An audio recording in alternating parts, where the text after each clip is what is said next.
Chapter 693. Kaori Karasawa held her scabbard in a reverse grip, infusing her chi into it and retracting her wrist. Dragging a trail of dazzling light behind her, she struck her enemy in a half-stabbing, half-head-on fashion. Before the advent of the Information Age, countless warriors and swordsmen had lost their lives to the double dragon takedown of the Shinjai sect. But now, as long as it wasn't a hasty encounter, and one was mentally prepared, the opponent would more or less be prepared for such changes. As expected, Lu Qing retracted his left arm and punched across his chest. His fist landed awkwardly on the scabbard with purple flames. Bam! Bam! 2 consecutive bangs and dazzling light scattered. Both of Kaori Karasawa's attacks were firmly blocked. However, her heart was as calm as an ancient well. She didn't show the slightest sign of depression, as though she had already expected this. Clang! She bent her right elbow and swung it away. Her long saber slashed out at lightning speed. Its sharpness was bone-piercing. Wherever it passed, droplets of water formed in the air and vaguely formed clouds. This was the Flying Bird takedown, a weakened version of the Shinjai sect's Flying Dragon takedown. But when used by the current Kaori Karasawa, its speed was almost on par with the Flying Dragon takedown Lu Qing had used when they first met. Boom! Lu Qing straightened his arm and punched upwards with his heavy fist. It landed on the saber and covered it in a layer of crimson red. That was then and this was now. The current Lu Qing was even more different from the past. Boom! Kaori Karasawa's scabbard followed closely behind. Her swallow return was tight and swift. It presented a ferocious momentum that was a stark contrast to her quiet, pretty image. Kaboom! Kaboom! Kaboom! Kaori Karasawa's chi pierced through the rainbow. Her blowfish ball and scabbard alternated swallow return, unleashing wave after wave of slashes. Yen Xiaoling and the rest in front of the screen subconsciously held their breaths as their hearts raced. 3 swallow return, 4 swallow return, 5 swallow return. Kaori Karasawa had exceeded her previous limits effortlessly. The gleam of her blade overlapped with each other, and it was hard to distinguish the two from the afterimages. The ball of light grew bigger and bigger. Lu Qing raised both of his arms. His fists were covered in purple flames. Like a machine with precise settings, he blocked continuously without missing a beat. He also borrowed the core technique of the ancestor, of physical invulnerability of the 24 blizzard strikes. The more he blocked, the faster he moved. The more he hit, the fiercer he became. The temperature around him rose rapidly. Back then he had been defeated by 4 return of swallows.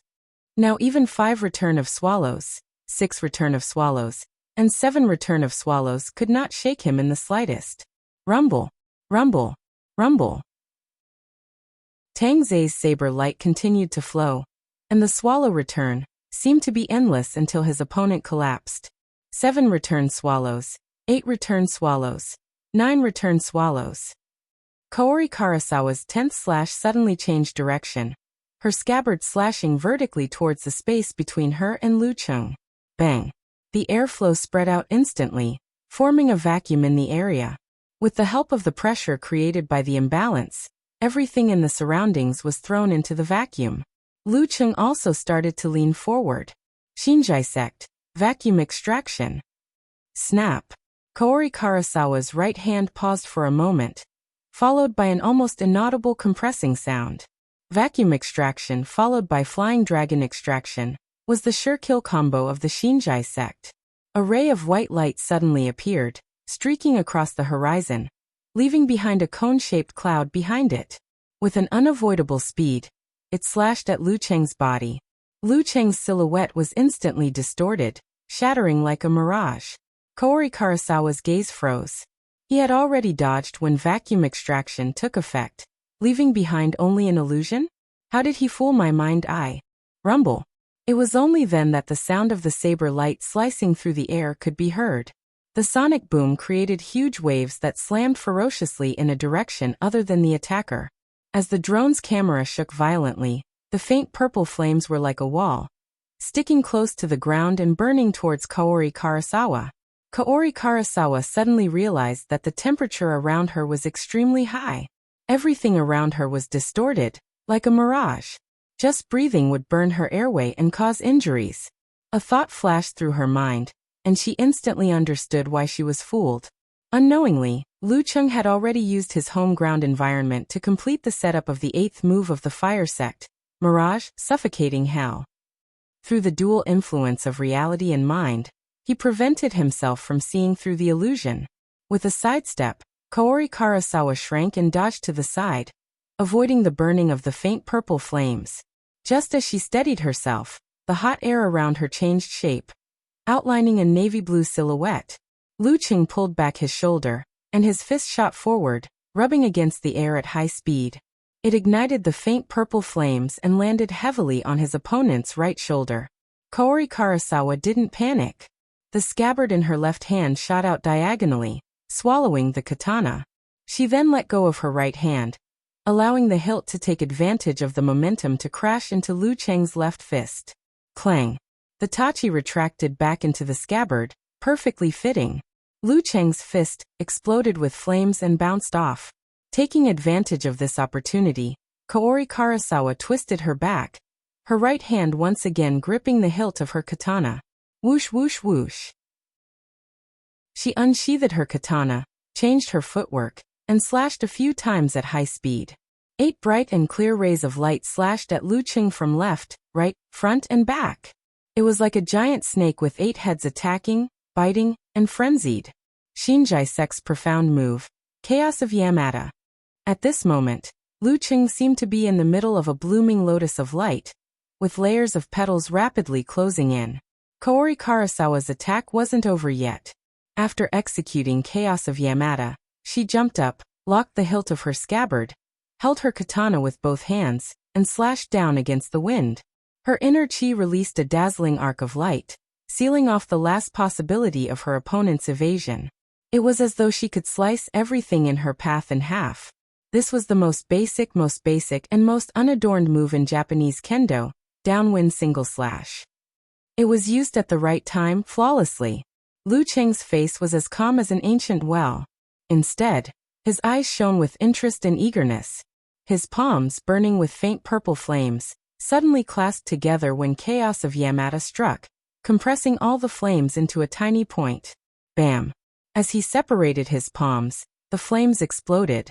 The purple flame spread in all directions like a prairie fire, wearing down the 8 rays of light with terrifying heat and its own shockwaves. The first move of the fire sect, Prairie Fire. Clang! Lu Cheng took advantage of the momentum to raise his arms and clasped his palms together again, sandwiching Kaori Karasawa's tachi in the middle. It was so precise that it was as though he had rehearsed it dozens or hundreds of times. Poof poof poof. The remaining 8 rays of light landed on Lu Cheng's body, but they were already spent. They barely managed to cut through his clothes, but were easily neutralized by the swelling of his muscles and skin. Buzz buzz buzz. Caught in the middle, Kaori Karasawa's wrist vibrated rapidly, causing the blade to vibrate incessantly like a chainsaw. At the same time, she exerted strength in her back and pulled out a razor-like glow from her feet, kicking Lu Cheng's chest consecutively. However, as soon as Lu Cheng caught the fugu ball, he sent it outwards, causing Kaori Karasawa to fly backwards in midair. Her high-frequency vibrating blade could only cut through the air current, causing the razors she pulled out from her feet to hit empty air. He didn't chase after her. Instead, he strode forward at a moderate pace, gradually forming scarlet, faint purple, and finally blazing white around him. Afraid of being ambushed, Kaori Karasawa did a graceful somersault in midair, forcefully changing her direction and drifting a dozen meters away. Just as her feet touched the ground, Lu Cheng suddenly took a step forward and stomped down heavily. The mind's eye sensed something and Kaori Karasawa rolled sideways. Bam! Where she originally stood, the earth split apart, magma erupting.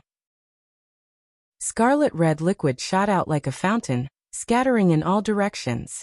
This was the combination of a physical invulnerability expert's ability to communicate with the heavens and earth, and have the advantage of home ground. Seeing that Kaori Karasawa hadn't gotten up from her roll, Lu Cheng tensed his feet, and extended his left leg again, communicating with the magma underground.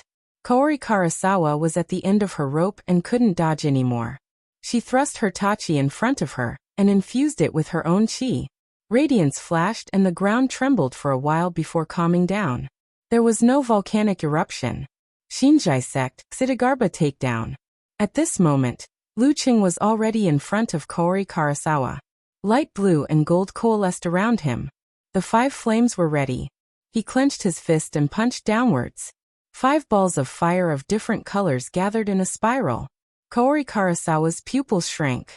She didn't dare to take it head-on. She did a backflip and pulled out her katana, sending the chi ray towards Lu Qing from below. Lu Qing straightened his back and straightened his body. Using the explosion of the flame force in his body, he took 2 steps back and dodged the crescent-shaped blade accurately. The 5 flames that attempted to converge into one was just a feint. Scarlet, gold, and light blue flew out and blasted towards Kaori Karasawa, who was doing a backflip. Boom, boom, boom. Kaori Karasawa gave it her all and continuously cast Shrink, to barely avoid the continuous bombardment. However, her senses were affected by the smoke and her respiratory tract was burned by the high temperature. She almost coughed out loud. At this moment, she heard a dignified ancient Chinese voice. Formation. The air around her froze. Kaori Karasawa, who had dodged to the limit, was trapped in an invisible cage. She saw the blazing white and light purple balls flying towards her from behind and above Lu Qing.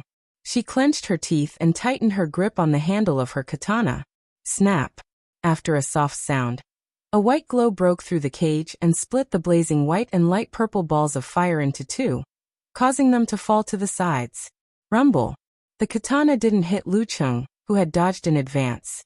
It left a visible crack in the ground, followed by a sonic boom. Kaori Karasawa, who had escaped danger, immediately changed directions. However, just as the sonic boom and shockwave subsided, she realized that Lu Qing was following her like a shadow. She heard another mysterious ancient voice. Confrontation. With her fighting spirit gone, Kaori Karasawa felt as though she had returned to the Shinjai sect dojo. She felt as though she was arranging flowers and making tea. She felt as though she was looking at a Buddha statue and calming her heart. She stopped in her tracks and sheathed her katana, not wanting to draw it. However, such a state of mind was compatible with her usual training. Mind's eye was maximized and her enemy appeared clearly. This is an opportunity. Without killing intent, his premonition will be slower. Kaori Karasawa maintained her meditative state, slowly and discreetly compressing her chi, muscles, and tendons. She was going to use the flying dragon takedown on her ambushing opponent to determine victory. After the confrontation formula, Lu Cheng's hand seals changed slightly. He changed the ancient word and shouted in a low voice, "Attainment!" Following which, light blue flame spewed out from his back and feet. He appeared in front of Kaori Karasawa in a flash as though he was teleporting. He was so fast that it was jaw-dropping. Attainment formula plus jet counterattack. Bam! Lu Qing extended his right hand and grabbed the handle of Kaori Karasawa's katana, stopping her flying dragon takedown before it could be released. Bam! Under Kaori Karasawa's stunned gaze, Lu Qing threw a punch with his left hand, landing on the arm that his opponent had hurriedly let go of her katana and raised to block. After using flame force for so long, the cold tide, which was close to losing its balance, gushed out wildly and sealed Kaori Karasawa in ice within the transparent wall. Although it was quickly melted by the surrounding high temperature, it did slow Kaori Karasawa down for a moment. In a battle of physical invulnerability, victory was decided in a matter of moments. Lu Qing swung his left elbow and his fist bounced up, landing right in front of her forehead. Kaori Karasawa was momentarily stunned. She couldn't understand what was going on, but that name sounded familiar. Lu Qing wins. Chapter 694. Kaori Karasawa had plenty of experience in arena matches. Although she didn't understand the referee's words, she knew exactly how the situation played out. She loosened her muscles and tendons that hadn't had the time to unleash their full power, allowing her gathered chi to dissipate. She arched her back and bowed solemnly. "Thank you for your guidance, Lu." With that, she didn't care if he understood what she meant. She picked up the katana in her scabbard and headed for the Guanwei League changing room. Her mind was in a mess. To a samurai famed for her swordsmanship, It was humiliating to be interrupted and sheath her katana, especially when it happened between a samurai of the same level. If it had been a few decades or centuries ago, committing suicide by disembowelment would have been a logical choice. The Shinjai sect wouldn't pursue such extremes, but it wasn't uncommon for them to sit in front of Buddha and distance themselves from pleasure. They would train their body and mind in a masochistic manner in hopes of cleansing themselves. In the recent few decades, such spirits had long faded away, leaving only remnants of their influence. However, that wasn't an excuse to accept with a clear conscience. She had made two mistakes when Lu Qing held her katana hilt and prevented her from pulling it out. First of all, he had never used the attainment formula in combination with his self-created jet technique. No one would have thought that he could be so fast. It was a stark contrast to Meng Qi's flying dragon takedown, which he had deliberately slowed down in preparation for the flying dragon takedown in order to hide his killing intent and his premonition. However, this wasn't an absolute reason. Based on the fact that Meng Qi had mastered the attainment formula and created his own jet technique, it was reasonable to assume and take precautions in advance. Second, his confrontation formula had indeed allowed her to dissipate her fighting spirit and lose her impatience. It was as though she had returned to the Buddhist temple, where she cultivated her mind's eye and entered the Shinjai realm that only her master possessed. She had the ability to reduce the premonition of flying dragon takedown and surprise her opponent. However, thinking about it now, Lu Qing hadn't made a mistake that gave her an opportunity. He had predicted such a situation and did it on purpose. In other words, after she was influenced by her opponent, she thought she had found a loophole in her opponent's trap and found a way to counterattack. However, she had actually fallen into the second trap that he had carefully prepared. It was because of the feeling of imminent victory that she had forgotten to be wary of Lu Cheng's double-stacking speed. If that wasn't the case, even if she lost, she wouldn't have lost so quickly. Her fukunaru wouldn't have been pressed back into its scabbard. I'm so stupid. Kaori Karasawa couldn't help but blame herself after she understood. Her heart was filled with an inexplicable grievance, but it was suppressed by her powerful spirit, so she didn't show it. She just pursed her lips tightly. Wow, Kaori-chan's aggrieved look is super cute. In the major forums in Japan, many similar words appeared in an instant. My heart hurts. I want to comfort her. It's a pity that Kaori-chan isn't like before. I remember when she was a teenager, if she lost, she would try to hold it in, but she wouldn't be able to hold back her tears. After all, he's already a divine ghost expert. I remember selling things like Tears of Hajime. Her opponent is really strong. He actually managed to push Kaori-chan's knife back. It gives people the feeling of attacking from above and below. I've already reminded you that Lu Jun's growth is beyond your imagination. Too abnormal. Too terrifying. He's not the only freak and terrifying expert in China. We have fallen behind by a lot, but those conservative and stubborn old men can't see it. Heavenly punishment, you old bastard. On the Chinese internet, similar discussions were everywhere. However, the words used to express their love were more direct. Phrases like kiss, hug, raise up could be seen everywhere. In the changing room of Longhu Club, Empress Luo stood in front of the glass window. Hearing the exclamations and cheers of the live audience, she took a deep breath and said, "He's indeed good at fighting. It's only been 6 or 7 months since he made the great leap. At this juncture, I'm afraid only Warrior Sage has done better than him in the past 20 to 30 years. Even Dragon King is at most on par with him." Lu Yan's tone was calm, but his evaluation of Lu Jun was quite high. Ning Zitong slowly turned her head and laughed out loud. Luckily Dragon King is recuperating. If he had heard what you said just now, we wouldn't be able to see Lu Cheng getting beaten up every week. That day will come sooner or later. I'm wondering if he'll take the initiative to challenge me like Long Zhen. Lu Yan's lips twitched as he cracked a rare joke. Ning Zitong rubbed her temples and sighed. Why did we name it Longhu in the first place? Every time something like this happens, I'm reminded of the saying, 2 tigers can't live on one mountain. Beside her, Guijie stared outside with a complicated expression. There was a desire to chase after Lu Cheng. Lu Cheng winning against Kaori Karasawa was within expectations. However, no one expected him to win in such a manner. In the away team changing room, Zhu Xiaoyan, Li Pinggao, Zheng Shiduo, and the rest were silent. Only Lu Yongyuan's eyebrows twitched slightly. He stood up with the god-slaying saber that had turned the tables on the legendary twins. His expression was calm, and he seemed to be enjoying himself, just like when he saw the first spring rain last night. He didn't show any signs of worry, depression, or shock at Kaori Karasawa's defeat. Lu Yongyuan pushed open the door and walked out at a moderate pace. He saw the Japanese girl with a heavy expression and pursed lips. He smiled and nodded without a hint of blame. Then he walked past her and towards the center of fiery hell. Kaori Karasawa's gaze followed his figure in a daze. For a moment, she had the misconception that she was the victor. Senior Lu's state of mind has improved again.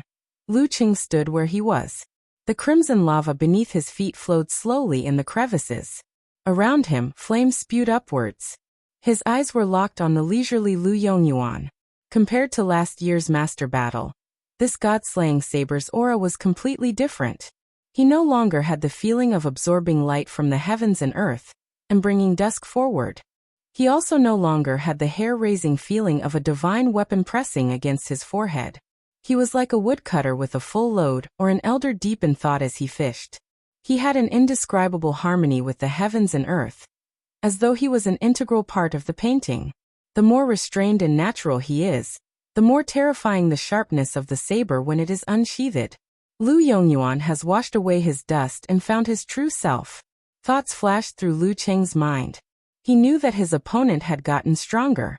During the master battle, Lu Yongyuan walked his own path, and was in a state of impatience to test his saber. His sharpness was exposed and he was impetuous. But now he had completely calmed down and returned to his original state. Only such a god-slaying saber could reach the realm of refining the head. Lu Yongyuan stopped where Kaori Karasawa was initially standing. He looked at Lu Cheng.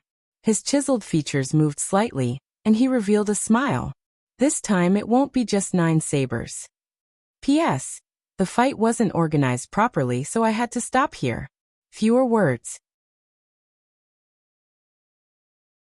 Chapter 695. Upon hearing Lu Yongyuan's declaration, Lu Cheng was as calm as an ice lake. He replied politely, "Let's wait and see." As he spoke, he continued with his previous preparations. He restrained the ice soul and guided the flame force to form the last light blue fireball outside his body. It shone together with the blazing white, golden, crimson, and light purple colors that were circling around him. Against such a god-slaying saber, one couldn't be too cautious. Lu Yongyuan didn't care about Lu Cheng's reply. With his back facing the referee, he grabbed the hilt of his saber the moment his opponent raised his arm. Throughout the entire process, there was no change in his speed. It was the same from one second to the next. The spectators were shocked. When his slightly thick and slender fingers tightened and touched the surface of the hilt that was scorched by the high-temperature environment, his temperament suddenly changed. He was like a loaded gun, a missile that had a target, a divine weapon that had been erased of dust and removed of concealment. In the blink of an eye, the flames on the ground weakened and the lava flowed slowly. It was as though the heavens had been cut in half. Between the darkness, there was a bright and slender ray of light. Lu Cheng's hair stood on end. The referee's piercing voice rang in his ears. "Begin." Lu Yongyuan took a leisurely step forward. The god-slaying saber was silently unsheathed. With this slash, Lu Cheng felt as though the two of them had been separated from the world, forming a new independent world. This world was so small that the distance between them was only a few meters. Lu Yongyuan took a casual step forward and entered the attack range. The black and heavy saber came crashing down. The formless airflow boiled and turned into shackles that pressed down on his opponent, interfering with the rotation of the faint purple, golden, and other colors. 9 godly sabers perimeter. Nothing can be accomplished without rules. Using the profundity of this move, Lu Yongyuan easily imitated Kaori Karasawa's shrinking ground. In fact, he even surpassed the speed of Kaori Karasawa's shrinking ground. He was on par with the speed of Lu Cheng's attainment formula's combined jet spray. Compared to the battle of Grandmasters, his perimeter was obviously more sophisticated, more mysterious, and more advanced. Back then, Lu Cheng had used the complete fighting formula and the violence of his Dan Qi to forcefully break the rules and barely block this move. This time, he made the same choice, but the power was even more terrifying because he was using 9 rotations of 5 flames. Descend of the Sun. Whoosh! Whoosh! The 5 flames glowed brightly, burning away the invisible bindings with a scorching heat. Then as Lu Cheng took a step forward, shook his arm, and swung his fist, they flew down and merged into one. Just as Lu Cheng's fist was about to land on the side of the god-slaying saber, the great sun condensed and was about to illuminate the land. Suddenly, the black saber trembled and bounced up. Then it disappeared without a trace. 9 godly sabers, bladeless. This wasn't a move that was followed by another move. Instead, the changes of one move were followed by another move. What does it mean to do as one pleases and not overstep the bounds? This was it. Lu Cheng narrowed his eyes, but it was too late to interrupt. The blazing light completely exploded. The audience either instinctively closed their eyes or temporarily lost their sight. All they could see was a vast expanse of whiteness, following which, they felt the ground tremble. The bulletproof and heat-resistant glass shook, and they heard a deafening rumble. A deep crater appeared in front of Lu Cheng. Under the pressure, the magma flowing underground turned into a fountain. Lu Yongyuan was nowhere to be seen. With the help of the smoke and violent winds, he managed to hide from the enemy heart-freezing move. Flames flickered in his eyes. Lu Cheng suddenly had a strong premonition of danger. Without hesitation, he turned his body halfway and visualized. Taking advantage of the situation, he pulled back his arm and swung it behind him. A long saber covered in dazzling light cut through the void and descended. Then Lu Yongyuan's meticulous slicked-back hair and slightly green eyes appeared. Wang! The god-slaying saber shook, and the light split into 8, slashing at various parts of Lu Cheng's body like a storm. The long saber, which had lost its dazzling light, was now dark. It maintained its previous trajectory and slashed downwards dangerously. 9 godly saber techniques, 9 in. At this moment, a layer of crystal appeared on the surface of Lu Cheng's body, and rapidly spread outwards. Before the 8 saber rays could get close, they seemed to have fallen into a viscous liquid. Their radiance began to weaken and their speed gradually slowed. The closer they got to Lu Cheng, the thicker the viscous liquid. In the end, they even formed an ice wall. Kacha, kacha, kacha. Amidst the shattering sounds, Lu Cheng's fist struck the black long saber. Poof! A muffled sound rang out. The god-slaying saber was slightly askew and slashed at empty space. Beautiful, clear snowflakes of various shapes formed on the surface of the saber. 8 wounds that were neither deep nor shallow appeared on different parts of Lu Cheng's body. The 8th move of the ice sect, frozen heaven and earth, everlasting. This move was both defensive and offensive. It could affect the surroundings, rapidly lowering the temperature, freezing the airflow, and neutralizing the opponent's attack. Wherever the opponent's fist or leg came in contact with, a small area would be frozen. Because of the ice spirit force hidden within, it wouldn't melt in a short period of time, severely affecting the opponent's movement. If it weren't for the fiery hell, Lu Cheng wouldn't even be injured. Of course, if he didn't have a premonition of danger and rich experience in life and death battles, he would either not be able to use it in time or make the wrong decision to dodge. In that case, the 8 rays of light would have sealed off his path, and the god-slaying saber would have succeeded in one strike. The black saber landed on empty space, drawing a beautiful arc. Along with the ice and snow that hadn't melted, it retreated with greater force. Lu Cheng was about to counterattack when he sensed danger again. This time he suddenly pounced to the side. A bolt of lightning lit up. The airflow behind him formed a cone shape and expanded into clouds. Its speed was even faster than Kaori Karasawa's flying dragon takedown. 9 godly saber techniques, extreme electricity. Boom. Amidst the deafening explosion, Lu Cheng's ears went against common sense. He closed his eyes and blocked most of the sound waves. Using the strong wind and waves, he rolled like a donkey and flipped like a sparrow hawk. He stood up again and widened the distance between them. However, Lu Yongyuan didn't stop to introduce his moves like he did in the master battle. Retracting his extreme electricity, he took a step forward and struck again with his saber, not giving his opponent any time to catch his breath. This strike was square and circle again, shortening the distance between them once more. The shackles of the rules pressed down on Lu Cheng. Again. The thought flashed across Lu Cheng's mind.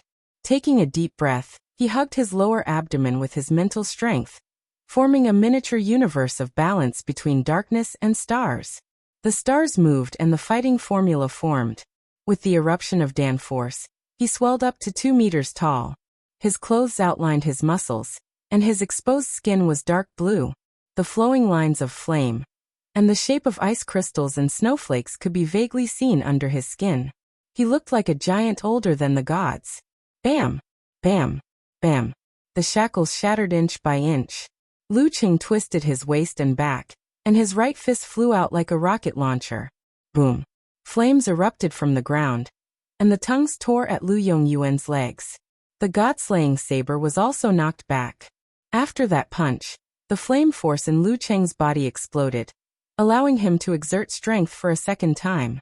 Charging forward, he closed in on his opponent in an instant.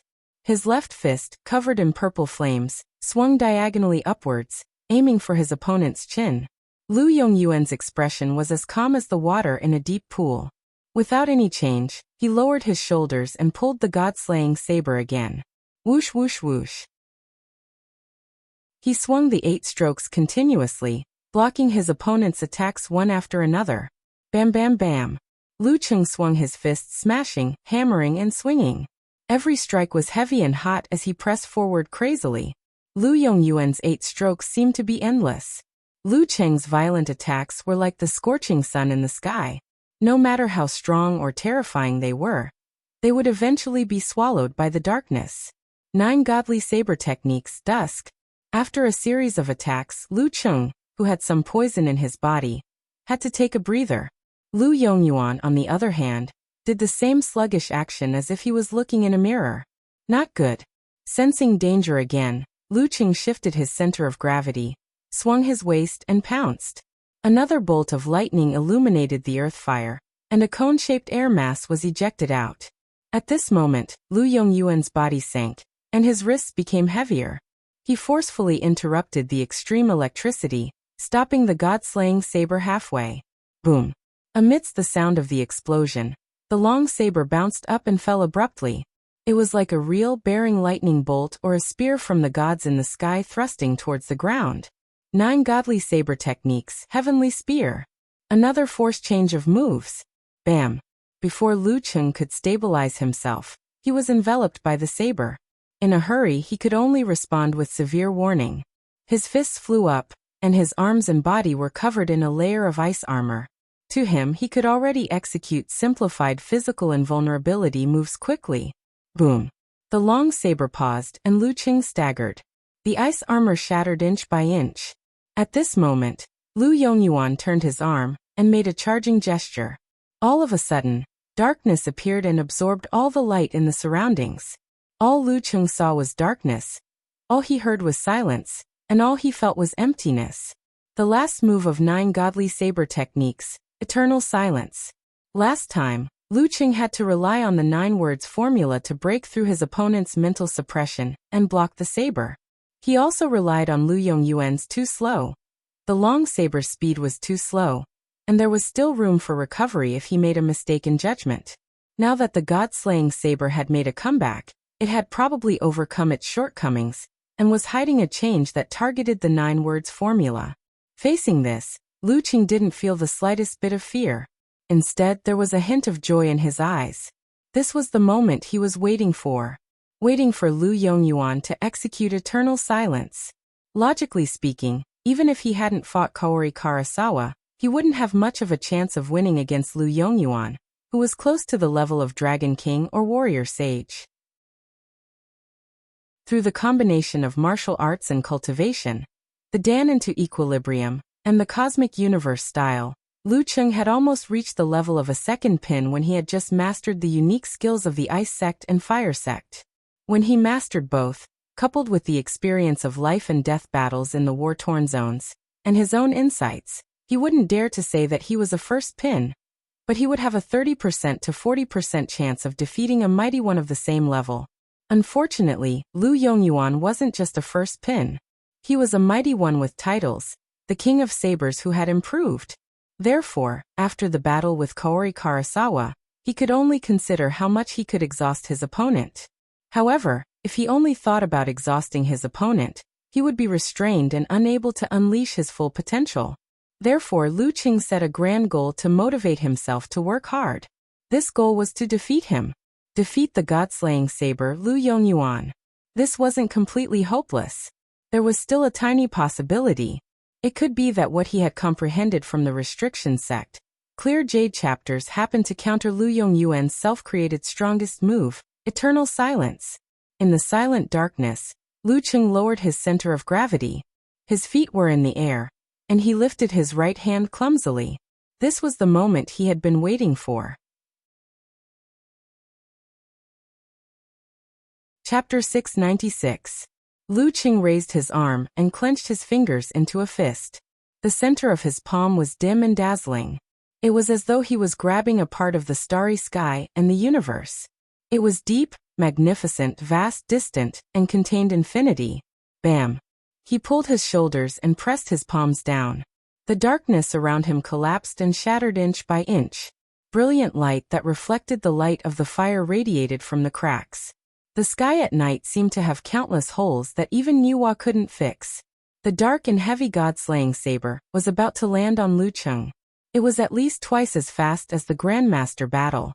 However, it was attracted by the darkness in his palm. It moved upwards and collided with it. It was as though it had fallen into a whirlpool and approached a black hole. This was what Lu Qing had grown, by using his cosmic universe style as the soil, after comprehending the restriction sect. Clear Jade chapter. Self-created unique skill, tilting northwest sky, sinking southeast earth. The outstanding combination of mental attack and physical strength contained the will of big destruction, which was a perfect counter to moves like heaven and earth in one's own, such as Lu Yongyuan's square and circle, or eternal silence, which was stronger than square and circle and required more mental strength. Boom! Lu Qing's palm landed heavily on the long saber. However, there was no sound of metal clashing. The air billowed and the noise was deafening. It completely destroyed the darkness. Buzz, buzz, buzz. The god-slaying saber bent softly at first. Then it suddenly straightened and vibrated at high speed. It was as though it was a wounded beast that let out cries of agony. Such a violent reaction affected his mental strength. Lu Yongyuan, who was feeling dizzy, almost lost his grip on the saber. He channeled dark sky force and exerted force with his 5 fingers to stabilize himself. However, the web between his thumb and index finger had already split open. Blood dyed the handle red. Furthermore, the bones, tendons, and muscles of his wrist, forearm, and arm were aching, temporarily affecting his movements. This was the first time he was injured since the start of the match. Of course, Lu Qing wouldn't let go of this opportunity that he had been waiting for. The follow-up combo that he had practiced countless times in his mind turned into instinct. His left leg strangely stepped forward and landed at the same level as the god-slaying saber. His muscles, tendons, and form gave off the feeling of being twisted to the extreme, like a wound spring. Bang! Lu Qing shook his left arm and raised his palm. Internally, he was receiving the burst of strength and the surge of spirit. Externally, he was receiving the blessings of heaven and earth as well as inertia. Rumble. His left palm fell from the sky, and the center of his palm was once again dotted with brilliant darkness. Tilting heaven northwest, sinking earth southeast. Double hit. Of course, in order to seize the fleeting opportunity, Lu Qing didn't fully visualize it like he did just now. Instead, he used his footwork and physical skills to exert force and make up for the power, which was a little less effective. This was something that couldn't be helped. When facing an expert at Lu Yongyuan's level, even a moment of delay could turn the situation around or get him out of danger. Therefore, as soon as there was a chance, one had to crazily chain attacks. If one couldn't continue to chain attacks and still hadn't won, and hadn't severely injured the opponent, then one who had fought a battle beforehand, and whose strength was weaker could basically admit defeat. The light in front of Lu Yongyuan's eyes dimmed as the airflow exploded. Lu Yongyuan, who couldn't wield his blade with his right hand, saw the enemy's palm as though it was collapsing the heavens and the earth. Even with his state of mind and his willpower, he couldn't help but feel small and weak. Fortunately, he still had his left arm and his scabbard. Bam! Lu Yongyuan held the upper end of the scabbard and slashed out, hitting Lu Cheng's left palm accurately, using offense as defense. Boom! Tiny spiderweb-like cracks appeared on the dark green scabbard.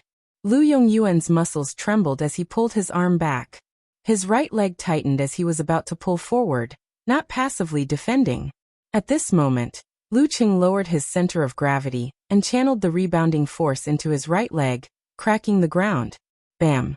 Where Lu Yongyuan stood, a volcano erupted and flames spewed out crazily. If he hadn't sensed the commotion deep inside and forcefully changed his whip leg into a back kick, taking advantage of the momentum to leap away, he would have been engulfed by the flames and suffered serious injuries. Lu Cheng's third hit in the combo. Home field advantage. With this retreat, Lu Yongyuan immediately executed his dark sect footwork. It was as though he had transformed into a long blade, shaking out countless afterimages with many hidden changes. Sometimes left, sometimes right, sometimes front, sometimes back, sometimes jumping, and sometimes crouching on the ground to avoid the pursuit, trying to increase the distance between them. Of course, Lu Cheng wouldn't allow him to regain his composure. His wind made use of the flames to sweep forward, relying on the lock of enemy heart-freezing move. He barely managed to keep up with Lu Yongyuan's turn. However, his movements weren't as smooth as Lu Yongyuan's. The distance between them slowly but surely widened. At this moment, his right palm grabbed a ball of faint purple and launched it towards Lu Yongyuan, who had predicted his next move. Lord Emperor's purple flame. Boom, boom, boom. Lu Cheng attacked left and right. Sometimes he fired a cannon. Sometimes he stuck close to the ground and burned. He wasn't afraid of making a mistake in his judgment, and was using quantity to make up for it. As for the fact that this would consume a lot of energy and couldn't be maintained for long in his current condition, he didn't care. If this combo couldn't finish Lu Yongyuan off, then it wouldn't matter how much fire force he had left. Of course, this was also in preparation for what would happen next. Boom, boom, boom. Lu Yongyuan was surrounded by smoke and flames. Even though he wasn't hit directly, his footwork was affected. The breath he had forcefully gathered was about to dissipate, and his footsteps started to slow down. A thought flashed across his mind. Lu Yongyuan took a deep breath and made a forced concentration. It was as though he was trying to relieve the soreness and pain he had felt earlier. Seeing him pause, Lu Cheng didn't hold back. Faint blue flames gushed out from his back, and in an instant he was right in front of his opponent. But at the same time, Lu Yongyuan's figure dimmed, as though he had turned into a shadow. He was blown away by the wind, as though he was weightless. Lu Cheng's sudden attack missed. He waved his arm anxiously and pulled out a ball of purple flames, which he threw at the shadow. Boom! A crater immediately appeared. Lu Yongyuan dodged with a strange posture, and his dimming figure quickly faded away. He finally stopped. He hurriedly gathered his qi, blood, force, mind, and other negative effects in his dantian, trying his best to recover the movement of his arms. Phew, I almost couldn't continue. Lu Cheng thought for a moment. His qi and blood directly stimulated a certain part of his body, and he executed the simplified attainment formula.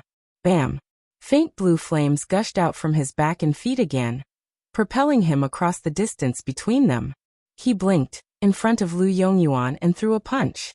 Lu Yongyuan's eyes turned black as his danqi expanded his body.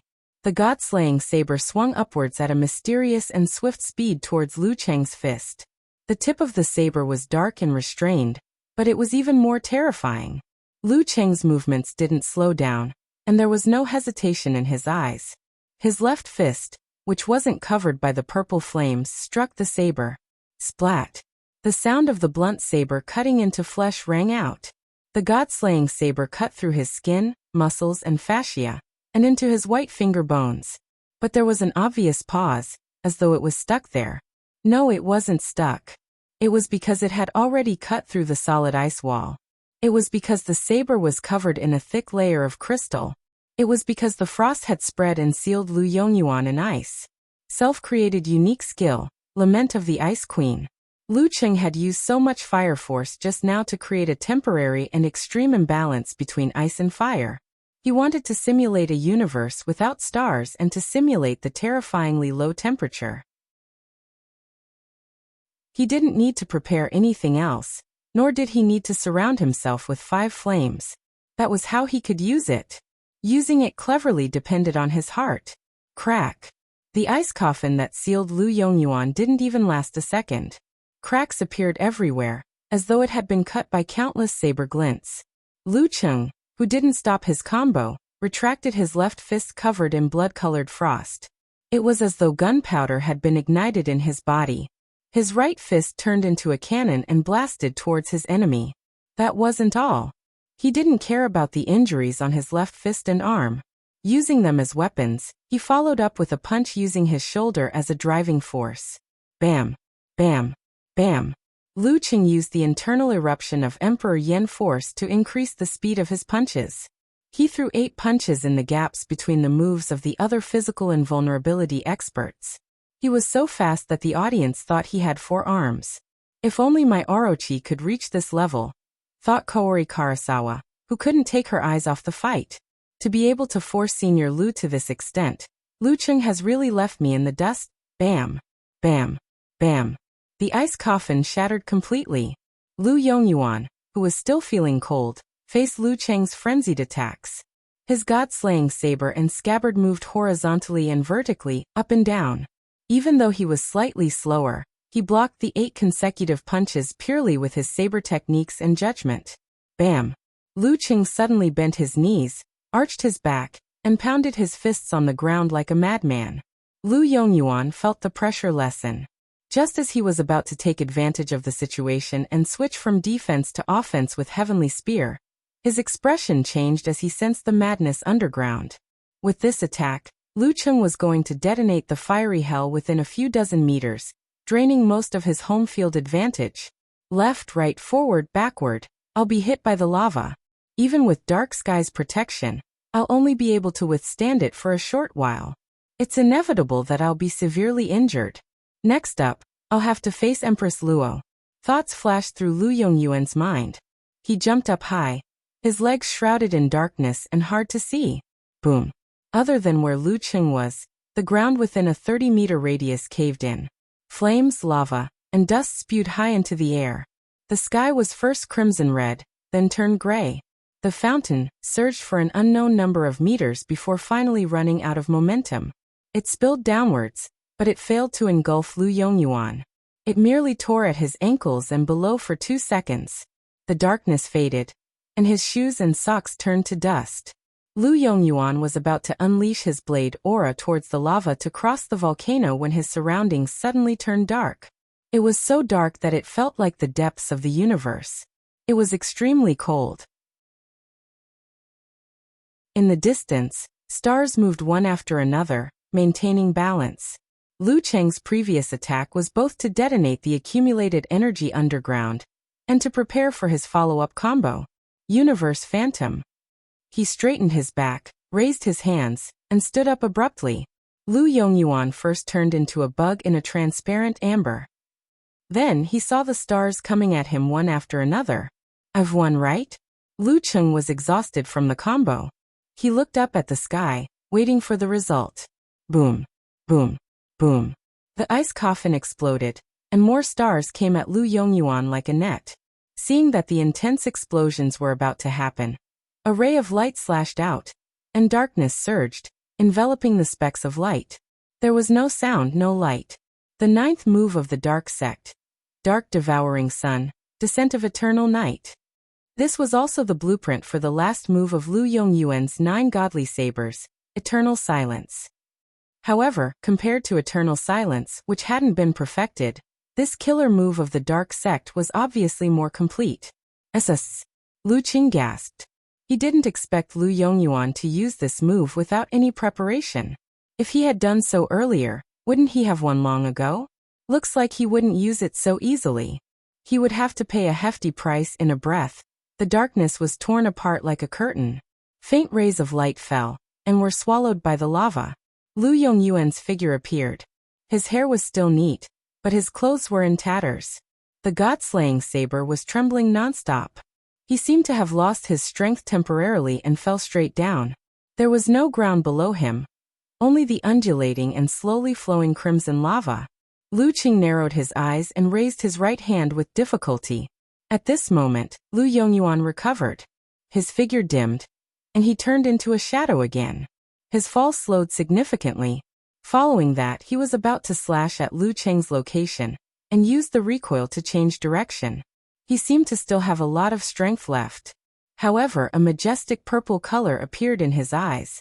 He saw a heavy and terrifying fireball condensing in front of Lu Qing's right palm. If such an attack comes, I can only take it head-on since I can't change direction in time. The result of that is to lose the opportunity to slash at him, change direction, and cross the lake of lava. I will fall into it. Even if I can use dark sky to protect myself, under such circumstances, there is a 50% chance that I won't be able to survive. There is a 50% chance that I will be severely injured, and will barely be able to crawl to the ground on the side. Lu Yongyuan's eyes turned cold. He sheathed his saber and kicked off with the back of his foot. He slashed at the isolated island where Lu Qing was. Using the recoil, he floated back and landed on the lake, 20 to 30 meters away like a kite. During this process, Lu Qing didn't use Lord Emperor's purple flames. He drained his Lord Emperor's purple flames because Lu Yongyuan's answer was to return the god-slaying saber to its scabbard. The referee didn't hesitate. He raised his right hand and shouted, "Second round, Lu Qing wins." Lu Qing heaved a sigh of relief. He felt that he was on his last legs. Without waiting for Lu Yongyuan to speak, he cupped his hands and smiled. "Thank you, senior." With that, he turned and left. He walked towards the Longhu Club changing room with light steps. Just like Lu Yongyuan, he floated away after 9 slashes. P.S. This chapter is close to 4,000 words, so it's late. Consider it as making up for yesterday's chapter with fewer words. Chapter 697. Did he win? In the Guanwai League changing room, Kaori Karasawa stood by the glass window. Her clear eyes were wide open. She felt that the referee's announcement of the match and Lu Qing's departure formed a strange contrast. In her heart, Lu Yongyuan was the world's strongest master in the field of swordsmanship. He was one of the few who stood at the pinnacle. She would have to spend 10 or 20 years to reach his level, or even never reach it. Her thoughts did not only come from what she had heard, but also from her own experience. Ever since she joined the Guanwai League, the sparring sessions had proven this without a doubt. Even if there were times when Lu Yongyuan was not attentive enough and did not have the energy to do so, the details that were presented were still breathtaking. But now, the god-slaying saber had lost. He had lost to Lu Qing, who had been weaker than her a few years ago. The strength of the god-slaying saber wasn't a lie. His recent improvement was obvious to all. So where did the problem lie? Lu Qing's improvement was too scary. It was so scary that it felt surreal. Kaori Karasawa wasn't the only one who felt this way. The internet was flooded with similar Weibo posts and posts.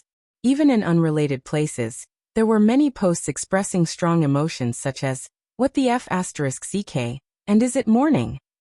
In the room of an unknown commentator, the bullet screen flashed one by one, almost covering the handsome face of the commentator. "Damn, the god-slaying saber lost? I have something to say, but I don't know if I should. 666666. I want to shout out to everyone here, what is impossible? Even though he has the home field advantage, isn't this a little too exaggerated? Lu Qing just fought with Kaori Karasawa. Honey, come out and see God. Does anyone want to place a bet with me? Bet that Lu Qing will get a title within 3 years. I have a bold idea. I'm not listening. Scram. Looking at the comments, the unknown commentator, Kai Zhongming, laughed secretly. He cleared his throat, intending to speak up for a certain guy. Have you all forgotten? The god-slaying saber's special skill is unexpected failure. No matter which physical invulnerability expert he loses to, or wins against, don't be surprised. As soon as he finished speaking, an eye-catching green message flashed across the screen. Friendly support. Yan Xiaoling has something to say. I feel that the god-slaying saber was very serious today. Yes, that's it. Damn, you can even see that? Kai Zongming was rendered speechless. But come to think of it, even a pig, after watching so many martial arts competitions for so many years, would be able to tell 1, 2, 3, 4, 5. Although Yan Xiaoling often made stupid mistakes, such as going to get the express delivery and returning to the dormitory with a bag of snacks, it wasn't to that extent. As this thought flashed through his mind, Kai Zongming immediately gritted his teeth. He had clearly asked this girl to organize some people to support and increase his popularity, but she actually ruined his plan? Thinking quickly, student Xiaoming was quick-witted. He organized his thoughts and said, carelessness and underestimation don't only refer to the competition, but also the preparation before. The god-slaying saber was indeed fully focused and used all he had learned, but he obviously wasn't on guard against Lu Cheng's sudden killer move. Isn't this a sign of not paying enough attention and not understanding more? It's just like when we were studying. Other than a few who have already become immortals and don't care about grades, most people are still very focused and serious during exams. Whether it's doing the homework by themselves, passing notes, asking questions in the competition, or asking for help outside the competition, they've done their best. But what about before the exam? How many of the students actually did their revision in earnest? How many students didn't get distracted in class, didn't whisper to each other, and listened attentively to the end, understanding everything completely? Speaking of which, I remember a student who was very serious during exams. But on the day of the exam, he didn't even know what he was going to be tested on. He even missed the time. The god-slaying saber situation is similar to this. After Kai Zongming finished speaking, seeing that no one refuted and that most agreed with him, he couldn't help but heave a sigh of relief. He was deeply impressed by his improvisation. TSK, no one noticed the loophole in my logic. They were all reminded of their beautiful memories or their youthful lives. Lu Yongyuan wasn't on guard against the killer move because he didn't pay enough attention and didn't understand his opponent well enough. It's more likely that he didn't know. Based on my understanding of Cheng, this is his latest invention, and he hasn't used it before. When my eloquence is strong, even I find it terrifying. At this moment, another audience member asked, didn't the god-slaying saber admit defeat too easily? In that situation, he still had the strength to fight back. This is a difficult question, but it's not a problem for me. Kai Zongming chuckled and quickly switched to another interface. He skimmed through the relevant answers of the professional commentators to verify his own opinion. This was what he had been doing before, so he didn't delay for more than a few seconds before explaining. The situation just now was a game, a variant of the prisoner's dilemma. Some students said that it wasn't at all, but in my opinion, it's all the same. Don't worry about these details. The situation back then was that if Lu Yongyuan used his saber aura first and used the recoil to escape from the magma, Lu Cheng could take advantage of the time when he had used up all his energy and hadn't regenerated enough to shoot him down with Lord Emperor's purple flame, not giving him a chance to use his saber aura and recoil. However, if Lu Yongyuan wanted to wait for Lu Cheng to make the first move and use his saber aura to split the purple flame and block in recoil, he would have to wait patiently for his opponent to make the first move. Lu Cheng could wait, but Lu Yongyuan couldn't. If he waited any longer, he would fall into the magma. The only way to escape was to have the ability to change direction a few times in midair. Lu Yongyuan did it twice before, but after using Dark Devouring Virokana, Descent of Eternal Night, it seemed like he couldn't use it for a while. After such a game, it was natural for him to admit defeat. Wow, the host is so professional. Good analysis. He's my idol. He's so handsome. He's so funny. As the bullet screen slid past, Kai Zongming couldn't help but cover his face. Yan Xiaoling, what kind of people did you find? Isn't this a little too exaggerated? I was wrong. I actually believed that you could do it well. At this moment, the poison milk hierarch He Xiaowei, who had been in a daze since the end of the competition, finally came to his senses.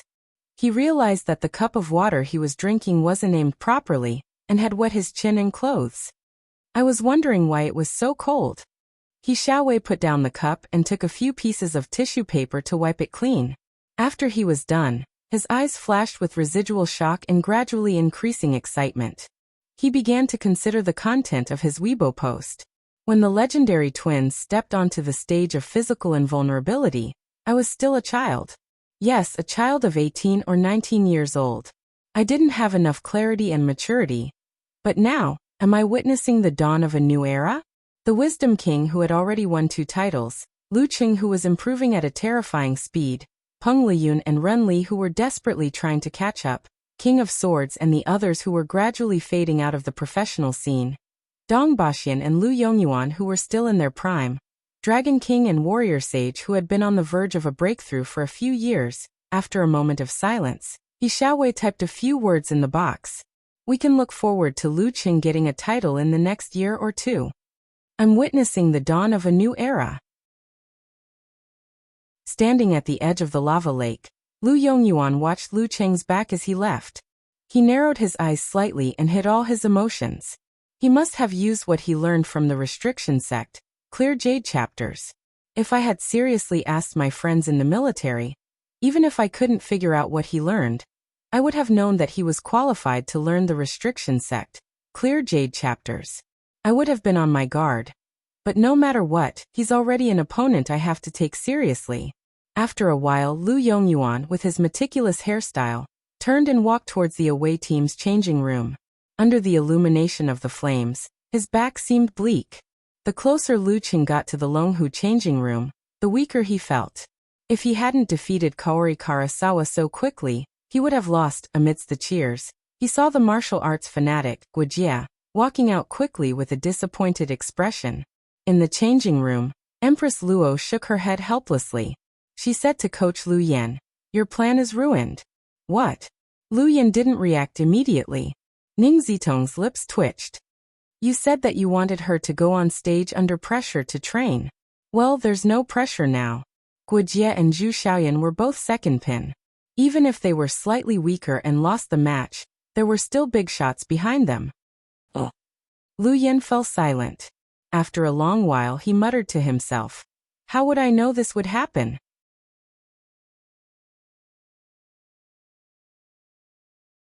Chapter 698. After exchanging a nod with Lu Qing, Guojie walked towards the edge of the magma lake, under the protection of the underground fire. The nervousness in her heart was long gone.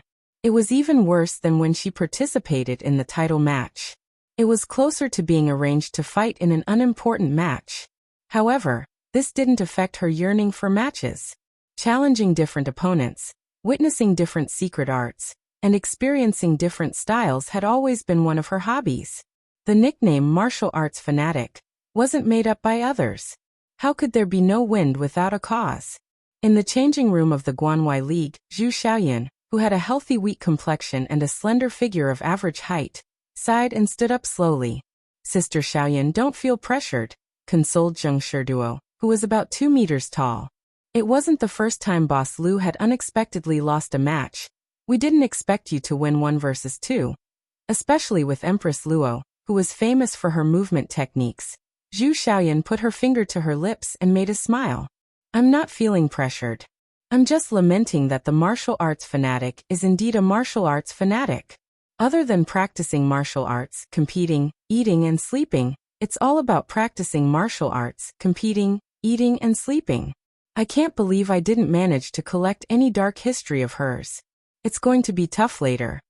She collected dark histories of others for 2 reasons. Firstly, it was to satisfy her hobby of gossip. Secondly, it was to use it as material for her illusionary secret arts. Through targeted arrangements, she could improve the effect and pass off the truth as the truth. However, Guojie was so boring that she felt helpless. Without waiting for Zheng Shiduo to say anything else, Zhu Xiaoyan cracked her neck and walked towards the changing room door. As she held the door handle, she turned around and looked at Li Pinggao, whose eyelids shone with a metallic luster. She didn't know what he was thinking with his head lowered. I'm going to battle. You have to come out as soon as possible. You're the most promising one among us to become a first pin and enter the title match. When Guojie and Zhu Xiaoyan approached the magma lake, Lu Qing took the phone and specially made nutrient solution from Amen, who came from the glass room next door. As he gulped down the liquid, he pushed the door open and entered. Ning Zitong lowered her hands and stood beside the window. Glancing at him, she said in exasperation, "You want us to change our home ground this year? The Dragon King is like that, and so are you. You don't learn from the good and learn from the bad." Lu Qing turned back to look at the magma lake, that was dozens of meters in radius. He laughed dryly and said, "Too forgetful, too forgetful." Otherwise he would not have been able to defeat the god-slaying saber. Of course, Sister Ning was not wrong. If similar explosions were to happen a few more times, this place would become a real magma lake decorated with stone pillars. At that time, it would be more beneficial for the warriors with outstanding body movements or the warriors who could travel in thin air, instead of the masters of the fire sect. Moreover, the danger level would increase exponentially. At this point, they had to find another main battlefield. There weren't many similar natural environments around Flower City. Well, 5 years ago, the previous home ground was ruined by the Dragon King. After hearing his reply, Ning Zitong spat. "Both of you are so good at tearing down houses. If you get the title of king in the future, I suggest you call yourself Demolition King." Lu Qing was experienced and did not attempt to reason with Empress Luo or argue about his nickname. He only laughed and retreated back to his seat. He put the empty bottle of nutrient solution aside, turned on his phone, and looked at the compliments sent by his little fairy. He smiled happily and complacently as he said, covering his face and sighing expression, "I was criticized by Empress Luo as soon as I returned to the changing room. She said I'm an expert at tearing down houses." Because his left fist was severely injured, he put his phone on his lap and typed with one hand. Yenjika was still immersed in the excitement of her husband defeating the god-slaying saber at his peak. When she saw this, she was clearly stunned. Then she pursed her lips, her dimples showing. Laughing out loud emoji, she replied, "No problem. This joke is so funny?" Lu Qing was slightly puzzled, but he quickly threw the thought to the back of his mind. He began to talk about the battle with Cuckoo. During the time, he controlled the details, healed his wounds, and bandaged them. At this moment, Guojie and Zhu Xiaoyan were standing at the edge of the magma lake. However, they did not look at each other through the water. The referee did not allow the staff to clean up the battlefield, and there was no way to do so. Without further ado, he raised his right hand and said, "Begin." Guojie was about to pounce forward and launch a ferocious attack. She practiced the fire sect, not the dark sect that Empress Luo was good at, when her vision blurred. To her surprise, she saw the graceful figure of the woman opposite her. Her footwork was ethereal and mysterious. "Master?" The thought flashed through her mind, and she was slightly stunned. This was her master, Empress Luo Ning Zitong. After a moment of shock, Guojie, who had never fought with Zhu Xiaoyan before, quickly understood that this was an illusion created by her opponent. She was pretending to be her master to affect her performance. As her thoughts settled, the earth fire around Guojie suddenly surged. A strong wind blew, helping her to move faster and faster. A fist covered in flames punched out, hitting the claw of Ning Zitong that Zhu Xiaoyan had transformed into. Bam! The air current exploded. The figure rippled and soon shattered, like the bright moon in the middle of a lake that was thrown into a boulder. Fake. It's fake. A double trap. Guojie felt a chill from the side. She quickly bent her elbow and collided with a weak-colored fist that came silently. Physical invulnerability level absolute reaction. For the rest of the match, Guojie had a feeling that her eyes, ears, mouth, nose, and mind were all deceiving her. However, she remained steadfast.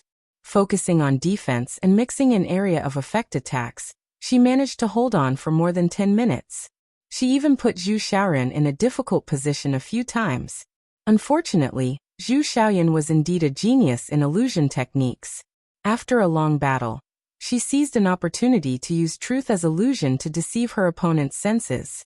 When it came to close-range attacks, Guojie finally reacted, but she couldn't keep up with her movements. Regretfully, she lost. In the changing room, Ning Zitong heaved a sigh and mumbled, I really don't like competing with her. It always reminds me of my helplessness, awkwardness, and unwillingness to recall. If it were in ancient times, her style of exposing others' scars would have been ganged up on and beaten to death. Lu Yan's face darkened as he added, her only strength is that only she knows. So, what dark history do you have, Sister Ning? Lu Qing was curious, but he didn't dare to ask. He watched as Empress Luo sashayed out the door. Suddenly, a thought flashed through his mind. He tilted his head and asked with interest, Coach, did you let Guijie fight because you didn't want to face Zhu Xiaoyan? What dark history does she know about you? Lu Yan's expression froze. He replied in a deep voice, why would I be afraid of her? After that, he stood up, walked to the window, and looked at the arena. I'm not afraid of her, but I'm afraid of myself. Lu Qing laughed to himself. Looking at the big screen, he diverted some of his attention to heal his internal injuries. The last match was a foregone conclusion. Zhu Xiaoyan, who had expended a lot of energy, didn't last long before she was taken down by Empress Luo. The Longhu Club welcomed a new season of top-class professional matches. Of course, when Ning Zitong returned to the changing room, her face was a little sour. After a night of rest, Lu Cheng, who was in a good mood, returned to the club early in the morning, ignoring his injuries. He started his recovery training. At around 8 a.m., he entered the physical invulnerability cafeteria. While going from frugal to extravagant, he instructed Amen to get breakfast. At the same time, he browsed the web portal and Weibo to read the media reports and comments. As he scanned, he saw the headlines of the day. The new generation surpasses the old. The new Longhu Club King is confirmed. The student surpasses the master. The leader of the Longhu Club for the next 10 years has appeared. The new generation surpasses the old. The leader of the next 10 years. The corner of Lu Cheng's mouth twitched as thoughts flashed through his mind. These guys are up to no good. It's as though I'm trying to usurp the throne. Why the F***ck did I think of this sentence? Are you getting carried away, or am I, the Dragon King, too weak to lift my blade? He subconsciously looked around and suddenly rejoiced. Luckily, the Dragon King is still recuperating in the hospital. In the Longhu-affiliated hospital, the Dragon King, Chen Qitao, was slowly practicing martial arts on the balcony in his hospital gown. In the room with a floor-to-ceiling window, his phone, newspaper, and other items were placed on the table. They were either showing or flipping to the news of the match between the Longhu Club and the Guanwai League.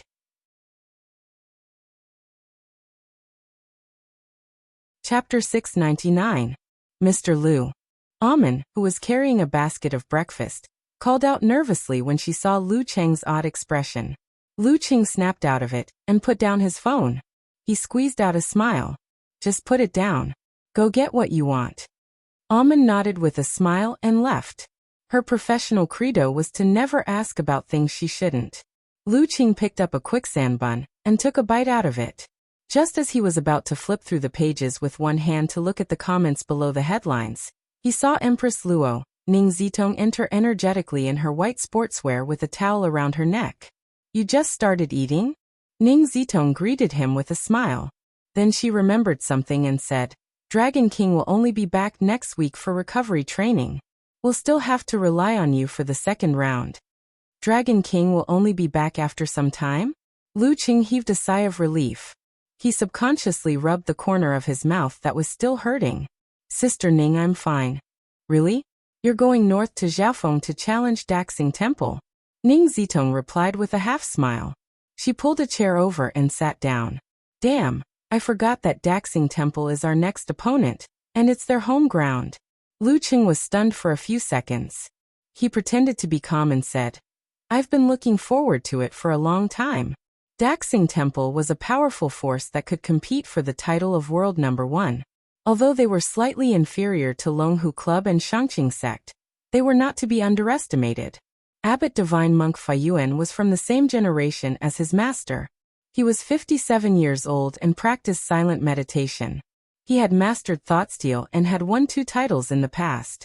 Wisdom King Ji Hai was the most outstanding representative of the new generation of martial artists. He was not even 28 years old. and had already won the superclass and king titles. He was expected to start his own era.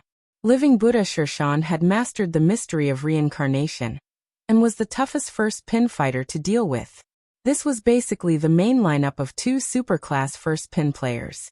Back then, the combination of Dragon King, Empress Luo, and Optimus Prime was slightly better than them. However, after Long Zhen left, regardless of whether it was Coach Liu Yan or himself, they were still lacking by a little. Both sides were considered to be on the same level. Now that Dragon King was recuperating and the opponent was on their home ground, the difficulty was imaginable. You have a good attitude. Ning Zitong took a normal bowl of noodles from her assistant and chuckled. When the time comes, you can do whatever you want. After all, this isn't our home ground. You can tear it apart and destroy it however you want. How long would this joke last? Lu Cheng complained in his heart and deliberately changed the topic. Sister Ning, why are you eating such a small bowl of noodles? The size of a normal person's rice bowl isn't even enough to fill the gaps between my teeth. There are still a few bowls left. Ning Zitong ate a lot of noodles without making any noise. She pointed at her assistant, who was waiting in front of the noodle counter. Why don't we do it together? How convenient it is to use that kind of basin. Lu Qing casually added. Ning Zitong rolled her eyes at him. The noodles won't taste good if they're left out for too long. Besides, do you think I'm the kind of person who eats from a big bowl? Image, do you understand? Image. I'm a person who eats with a big basin. Lu Cheng was speechless for a moment. Xiaofeng City, Bodhi Mountain, Daxing Temple. The receptionist monk, Xi Jing, stepped into the abbot's meditation hall. He put his palms together and bowed to the divine monk, Fa Yuan, who was sitting on a futon. Abbot, I have something to report. Fa Yuan was wearing a yellow monk robe and a red kasaya. He looked haggard.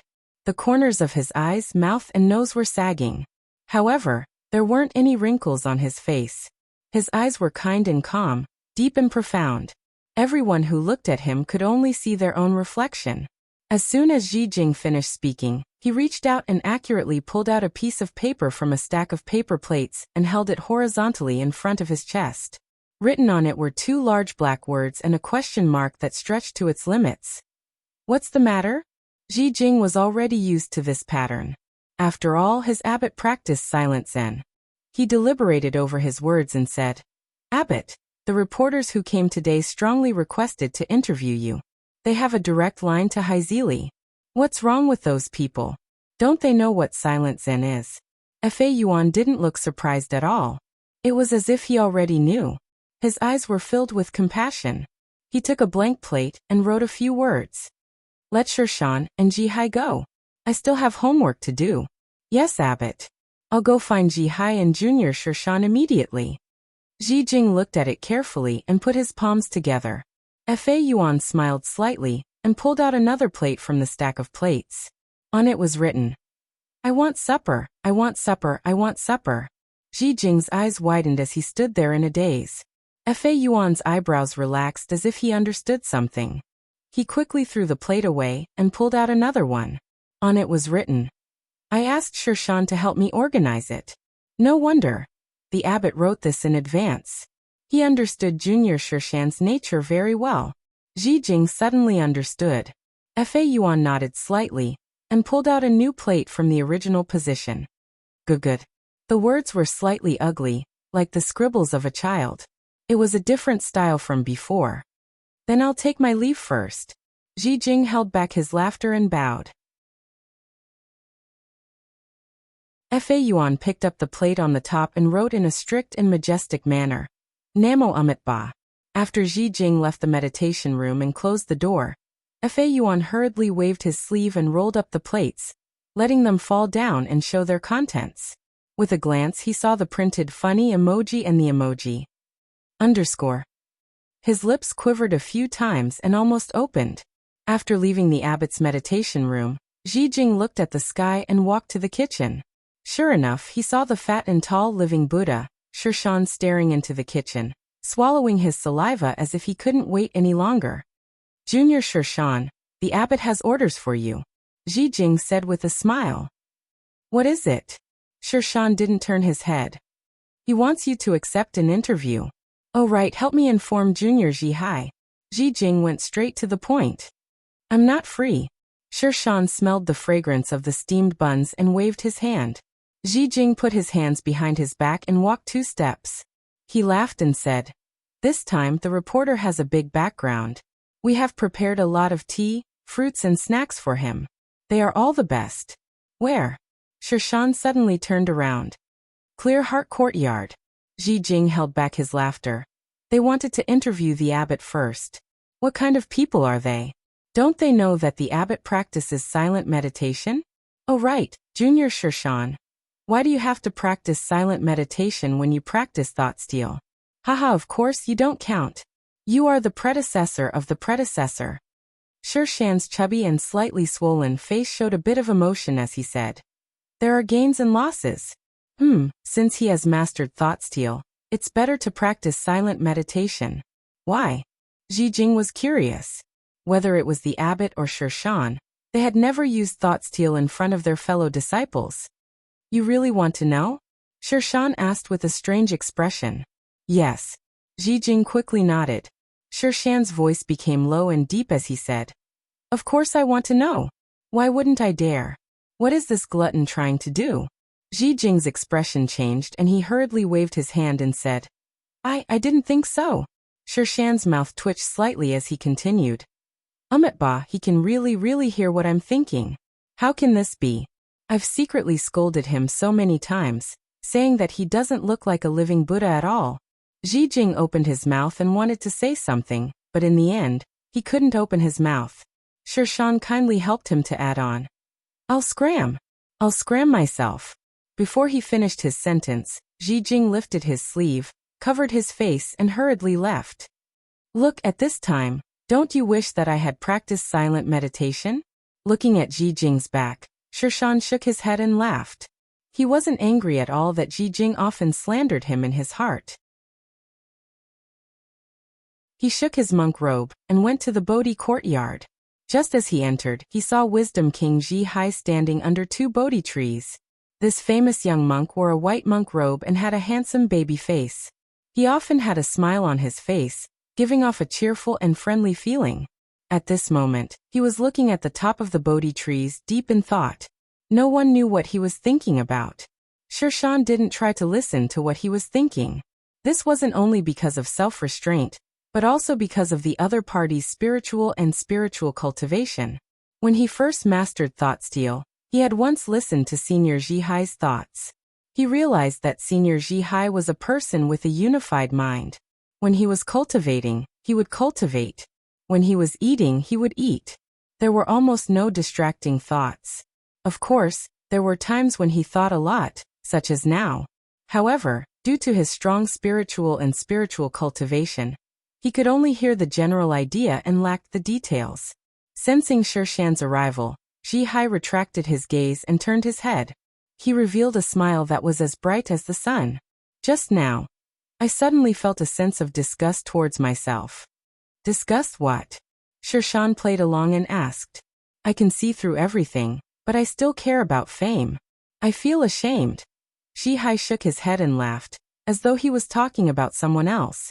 Since I'm already in it, why not experience it to the fullest? Sher Shan replied sharply. Why? Ji Hai frowned. Disgust. If you don't stand, how can you disgust? Sher Shan said casually. He then said, the abbot wants us to go to the Clear Heart courtyard for an interview. Ji Hai nodded and followed Sher Shan to the Clear Heart courtyard. After the interview, they went to the abbot's meditation room to report what had happened. You do it. It's more convenient. Ji Hai smiled and said to Sher Shan. All right. Sher Shan walked to the divine monk, Fa Yuan, and sat down on a cushion. The meditation room was silent. After a few minutes of staring at each other, Sher Shan patted his robe and stood up. He broke the silence and said to Ji Hai, I'm done reporting. And I was taught a lesson.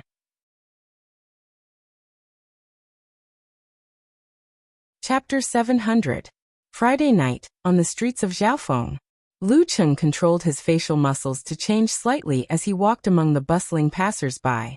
It was as though he was a different person, and no one could see through his disguise. This was a real disguise technique completed by the realm of all-seeing God. Although he couldn't transform into someone else due to the bone structure, he could clearly distinguish himself. This isn't a provincial capital or a big city, but it's pretty lively here. Lu Qing muttered to himself. He looked around, occasionally taking out his phone to take pictures and share them with his wife, who had just arrived at the classroom. In order to prepare for the upcoming battle, the Longhu Club had arrived in Jiaofeng City 2 days earlier than usual. This gave them ample time to adjust their condition. After dinner, Lu Qing pondered over the corresponding video and decided to relax. He decided to take a stroll and become an incompetent traveler. Sigh, after all, I'm not a martial arts fanatic like Wuxia. I still need to relax. He silently mocked himself. To his surprise, he found martial arts centers everywhere on the streets of Jiaofeng. There were even small advertisements on the telephone poles that read, "If you want to learn martial arts, go to a certain school." They were on par with the old Chinese doctor's treatment of psoriasis and body odor. Lu Qing was stunned for a few seconds. He recalled watching an interview program where Jiaofeng was jokingly referred to as the city of martial arts centers. Daxing Temple's reputation spread far and wide. There were many who wanted to learn martial arts from them, but only a small portion of them were chosen. The rest went to Shangqing Sect, Shushan Study, Longhu Club, and other martial arts centers to try their luck. Some stayed in the area to see if there were any other avenues. There were also many disciples who left Daxing Temple every year. They either returned to their hometowns, went to the big cities, or found business opportunities and stayed in Jiaofeng. They opened martial arts schools and centers, attracting large numbers of students in the name of orthodox disciples. As the scale of the martial arts school grew, the number of imitators increased as well. In order to compete with the state-led martial arts school system, the Daxing Temple tacitly approved of this practice. If there were any well-prepared talents in Jiaofeng's martial arts school, then based on the relationship between the lay disciples and the school, they would undoubtedly recommend them to the Daxing Temple. Even if they didn't like each other in the end, it was inevitable that there would be some lingering feelings between the two sides. In Jianghu, one more favor meant one more guarantee. After years of development, the number of martial arts schools and dojos in Jiaofeng City was astounding. Many students from other cities, as well as their study companions, had spurred the local real estate market, rental market, retail and wholesale, vegetable farming, livestock breeding, security personnel training, film and television companies, and other industries. They had contributed a lot to the city's GDP and tax revenue. Initially, Jiaofeng City's government was against such a change. They felt that it was against the country's policy, but they slowly turned a blind eye to it. They were even happy to see it happen. There were quite a few dojos in Huahai, Huaqing, Gaofen and Moshang, but they were still considered small businesses. In Jiaofeng, however, it was a mainstay industry. Interesting. Different cities have different characteristics. Lu Qing glanced around and saw signs such as Dabai Martial Arts School, Daisai Martial Arts School, Daguai Martial Arts School, Daguai Martial Arts School, Daguai Martial Arts School, Daguai Martial Arts School, and Lower House of Daxing Temple. He found that their business was pretty good. They trained students during the day and worked out at night. Crack, crack, crack. He took a few photos and was about to send them to Yanzhika when he saw a few city management officers approaching. They stretched out their hands and said sternly, "Delete the photos from just now." What's going on? Lu Qing was confused. His eyes were blank. He lowered his head and browsed through the photos. In the corner of one of the photos, he saw a city management officer punishing a street vendor. This is sputtering damage. They're afraid I'll post on Weibo and make a big news story. Lu Qing laughed. Why am I so confused with old ladies with red armbands and city management officers? They don't want to delete my photos, they want to find me. The corner of his mouth twitched. Before the city management officer could say anything, he backed up and disappeared into the sea of people. The city management officers were stunned at first, but they quickly chased after him. Back in the day, I was called flying on grass in the martial arts center, said one of them excitedly. After a few steps, he suddenly stopped. He had completely lost track of Lu Cheng and the sea of people. Forget it, we didn't do anything. His companion waved his hand and turned back. That guy must be an outstanding disciple from some martial arts center. That movement technique, TSK. I almost thought he disappeared into thin air. In Jiaofeng, the people selling barbecued skewers on the streets were all martial artists. They might even know things like iron sand palm or iron head. They were already used to it. At the intersection in the distance, Lu Cheng sensed that they didn't chase after him. He couldn't help but smile. He thought to himself, luckily I ran faster than the Western reporters.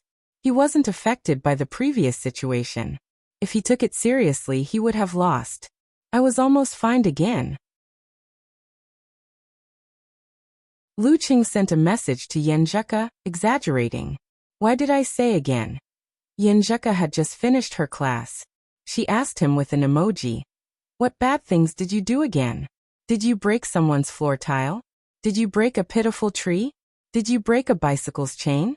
Why do you make it sound like I'm a destructive maniac? All I did was take a few photos. Look. Lu Cheng explained what had just happened and laughed with Ke for a while. When Yanzheka returned to her studies, he continued to walk aimlessly. Suddenly, he saw a noodle shop that was very crowded. There were so many customers that they almost blocked the walkway. There were even people holding bowls and squatting by the roadside to eat. There were quite a few of them. Looks delicious. Lu Cheng walked over excitedly. He checked the reviews on the website and found that this shop was indeed famous. Those who had eaten there couldn't stop praising it. Just as he was about to squeeze in to order, he suddenly saw a customer squatting by the roadside. He looked familiar. When he looked over, he was shocked. F***CK, this isn't Coach Lu. Although he had also distorted his facial muscles and changed his appearance, that serious feeling, that arrogant temperament that was not pleasing to the eyes, was still so distinct and outstanding. He's actually squatting by the roadside to eat noodles? It's hard to imagine that Coach Lu would do something like this. Sensing someone's gaze, Lu Yan turned around abruptly and saw Lu Cheng. His face darkened. He turned his head and looked at the big bowl as if to say, "You've got the wrong person. The situation is a little awkward." Lu Cheng's mouth twitched. He followed the line to the cashier and paid first before waiting for his food. When he received the local specialty noodles, he was about to squat beside Lu Yan and pretend that they were the same. However, he realized that Coach Lu was nowhere to be found. All that was left was a pair of chopsticks and a clean bowl waiting for the waiter to take it away. I can almost hear Coach Lu roaring, "Who's the same as you?" Lu Cheng laughed self-deprecatingly. He squatted down and looked across while sucking on the noodles. Opposite was a row of shops selling Buddhist items. There were so-called consecrated Buddha statues, all kinds of prayer beads, Dharma weapons, and Buddhist scriptures. This was also the specialty of Jiaofeng. The noodles are really good. Lu Cheng praised in his heart. Too bad I didn't meet the living Buddha. Otherwise, I could have taken revenge for the treat last time. Daxing Temple, in a certain meditation room. Shirshan rubbed his stomach and looked out the window. His mind was already wandering to the various snack stalls. In the end, there was only one reason that stopped him. No money. As one of the higher-ups of Daxing Temple, he responded to the abbot's call to live a simple and honest life. He didn't receive a salary. After all, his basic necessities were taken care of by the temple. As a monk, he had no other needs. This was also the reason why he liked to participate in professional matches and title matches. The prize money was always in his hands. However, he only kept a small portion of the prize money. Otherwise, he wouldn't be so short of money. Sighing, Shirshan rubbed the thank you letter in front of him. It was a gift he received for donating to needy children. I expected to last until next month. Who knew that I would be so greedy during the new year?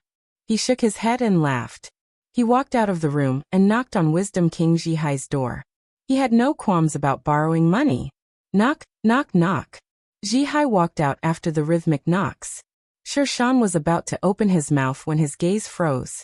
Zhihai was holding a similar thank you letter. "What's the matter?" asked Zhihai. Nothing. Shirshan chuckled and turned to leave. Go back to sleep. Go back to sleep. A hidden meaning in his words. As expected of the reincarnated living Buddha, Zhihai looked at Shirshan's back with a serious expression, pondering the deep meaning of Zen. On Sunday afternoon, the Longhu Club members stepped onto the stone steps leading to Daxing Temple.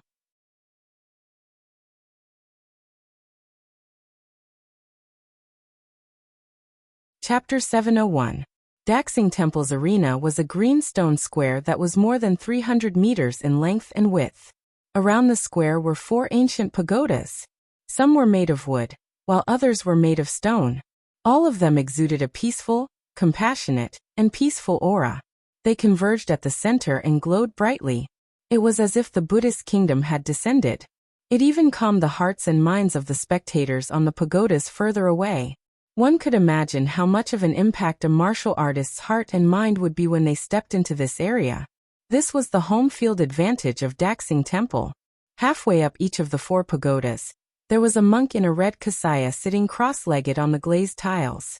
Some were old, some were middle-aged, some looked like withered trees, some had rosy cheeks, some were holding demon-subduing rings, and some were carrying long black whips. They were all eminent monks of Daxing Temple's Bodhi Yard. They were here to prevent the aftermath of battle or derailed fireballs from damaging the pagodas. Inside the pagodas were relics of past masters. Because of this, Daxing Temple didn't have to worry about the home field. No matter how damaged the green stone square was, it was still within the scope of repair. Fighting in such a place feels disrespectful to the remains of the ancestors. What is Daxing Temple thinking? Lu Cheng stood by the window of the Zen hall that was used as the away team's changing room. He looked at the pure land of the Buddhist kingdom. Ning Zitong's hair was tied up, revealing her slender neck without any wrinkles. She chuckled. Everything is empty. How can you be a monk if you care about this? Besides, isn't it a tradition for monks to borrow the relics of their ancestors? That's true. Lu Cheng retracted his gaze and took out his phone. Looks like I'm just a layman. I'm not that enlightened. At this moment, in the simple home team's changing room, the receptionist monk, Xijing, knocked on the door and entered. He put his palms together and bowed. Abbot, the supervisor is rushing for the list of fighters. Due to the drone filming along the way, the haggard Fayuan didn't wear his paper tags to maintain his image as a divine monk. However, this didn't affect his communication with others. Shirshan smiled and sat cross-legged across from him. They were less than 5 meters apart. After another round of staring at each other in silence, Shirshan stood up and said, "That's right.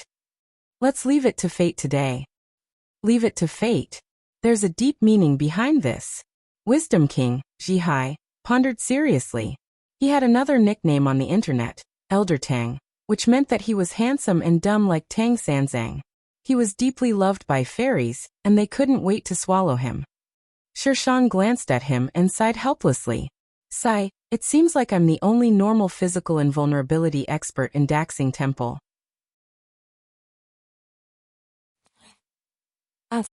He opened it and saw the 2 words Fa Yuan. He quickly chanted the name of Buddha in a low voice. With that, Daxing Temple's order of appearance was decided. Divine Monk Fa Yuan, Supreme Class Zhihai, and Living Buddha Shirshan. Zhihai currently had the title of Supreme Class, so he could use it when he submitted the name list. The substitutes were Fire Dragon Wang Xiaoshuang and the others. In the away team's changing room, Lu Yen finished changing. He looked around and said, "It's undeniable that without Optimus Prime and Dragon King, our strength is slightly weaker than Daxing Temple's. Since we're going to be the weak against the strong, we have to act as if we're the weak against the strong." His words sounded like a rational analysis, but at the same time he was trying to provoke Lu Cheng. Without waiting for him to speak, he stared into Lu Cheng's eyes and said, "If you're going to be the weak against the strong, how would you fight?" Lu Cheng deliberated for a dozen seconds and said, "If you don't know your opponent well enough, you'll definitely roam around the battle. You'll exhaust your opponent while observing and waiting. Once there's an opportunity, you'll grab hold of it and try for a combo. If that doesn't work, you'll quickly widen the distance and repeat the process. That's basically the theory. Now let's apply it to the overall situation." Lu Yen nodded slightly. The 3 physical invulnerability experts of Daxing Temple aren't that different from each other. Any order of appearance is possible. We'll use the fact that we don't know our opponent well enough to start with a roaming battle. We'll exhaust as many as we can. Empress Luo, you'll be in charge of this. No problem, replied Ning Zitong with a smile. After the roaming battle, we'll seize the opportunity to burst out. I'm not as good as you in this aspect. Lu Yan looked at Lu Cheng and admitted frankly. As for the final response to different situations, I've been around for 20 to 30 years. I'm more experienced than you. Coach, are you trying to say that you're old but strong? Lu Cheng laughed in his heart and made a sarcastic remark. On the surface, he nodded solemnly. All right. After the arrangements were made and the name list was handed in, there were still 20 minutes before the start of the match. They were either exercising, recuperating, or seeking support from afar. Lu Cheng put away his phone with a satisfied look. Just as he was about to close his eyes and rest, he heard Guijie whisper. If you were to fight against Divine Monk Fa Yuan, Supreme Class Shi Hai, and Living Buddha Shirshan, what would you do during the conversation time? What's the difference between them? When did the martial arts fanatic become so talkative? Lu Cheng turned his head in surprise and saw Guijie looking out of the window. Her mind was in a whirl. She seemed to be imagining how she would fight against Fa Yuan, Shi Hai, and Shirshan because she couldn't go on stage. Lu Cheng pondered for a moment before replying. I've never fought Divine Monk Fa Yuan and Wisdom King before, so I don't know much about them. If I were to meet Living Buddha, during the conversation time, I'd call out the names of dishes like steamed lamb, steamed bear's paw, steamed deer tail, roasted duck, roasted chicken, roasted goose. That guy was obviously a foodie. He used to be a meat eater, but now he was forced to be a vegetarian. Calling out the names of dishes would hit him right where it hurt. Just as Lu Cheng was feeling smug about his flash of inspiration, Guijie turned to him and asked curiously, Did you learn crosstalk in the past? Why else would he call out the names of dishes so smoothly? Lu Cheng was dumbfounded. After a long while he replied, I've always liked to listen to crosstalk. In the middle of the night in Connecticut, Yenjeka saw that the time for the match was almost up and the seconds kept ticking. She turned on her computer and searched for the information. Report to calm down. In a dormitory of Songqing University. Hizi pushed open the door and saw Yin Shaoling applying facial cream. Box, come and comfort me. I told them before that I've been using my facial cream super fast lately, because I'm too hardworking. They laughed at me for having a big face, sob. Yin Shaoling deliberately exaggerated with her childish voice. Hizi glanced at her and said, It's not a big face, it's a fat face. You've put on a lot of weight recently. Bro, that hurts. Yin Shaoling was dumbfounded. That's not the point. The point is, why did you put on your facial cream at 2 or 3 in the afternoon? Hizi was puzzled. Yin Shaoling deliberately sighed and said, Sigh, I was too nervous last night and couldn't sleep until 6 or 7 in the morning. I was forced to eat lunch by Jinjin at noon. My skin is not in good condition and I'm very sleepy. I thought I'd put on a facial mask, put on some cream, eat something, and then sleep directly until tomorrow morning. What are you nervous about? Hizi asked curiously. Isn't it because Senior is finally facing the most outstanding martial artist of this generation? The Wisdom King, Shi Hai? I can't help but feel a little nervous. Yin Shaoling suddenly jumped up and said, the competition in the afternoon. I forgot about the competition in the afternoon. I forgot about it in my sleep. Hizi sighed helplessly and muttered to herself as she watched her hurriedly look for a computer and search for a live streaming website, knocking over books and bumping her head from time to time. She was in so much pain that tears welled up in her eyes. I forgot about it too. One is marked by the company one keeps. At 3:10 in the afternoon, the shadow of the pagoda on the limestone square began to elongate and was covered in a layer of gold. The referee walked to the center and waved to the changing rooms on both sides to signal the start of the competition. It's Divine Monk Fa Yuan. Ning Zitong glanced at the name list and pushed open the door with a smile. Why does Sister Ning look so happy and excited? Lu Qing muttered to himself. Beside him, Lu Yan's mouth twitched slightly as he explained. This is her hobby. This is one of her hobbies. She always tries to break Divine Monk Fa Yuan's vow of silence during conversation. Why does she sound like a little girl? Lu Qing found it funny. But then again, after he mastered thought steal, Divine Monk Fa Yuan's silent meditation should have been perfected as well. Did something go wrong?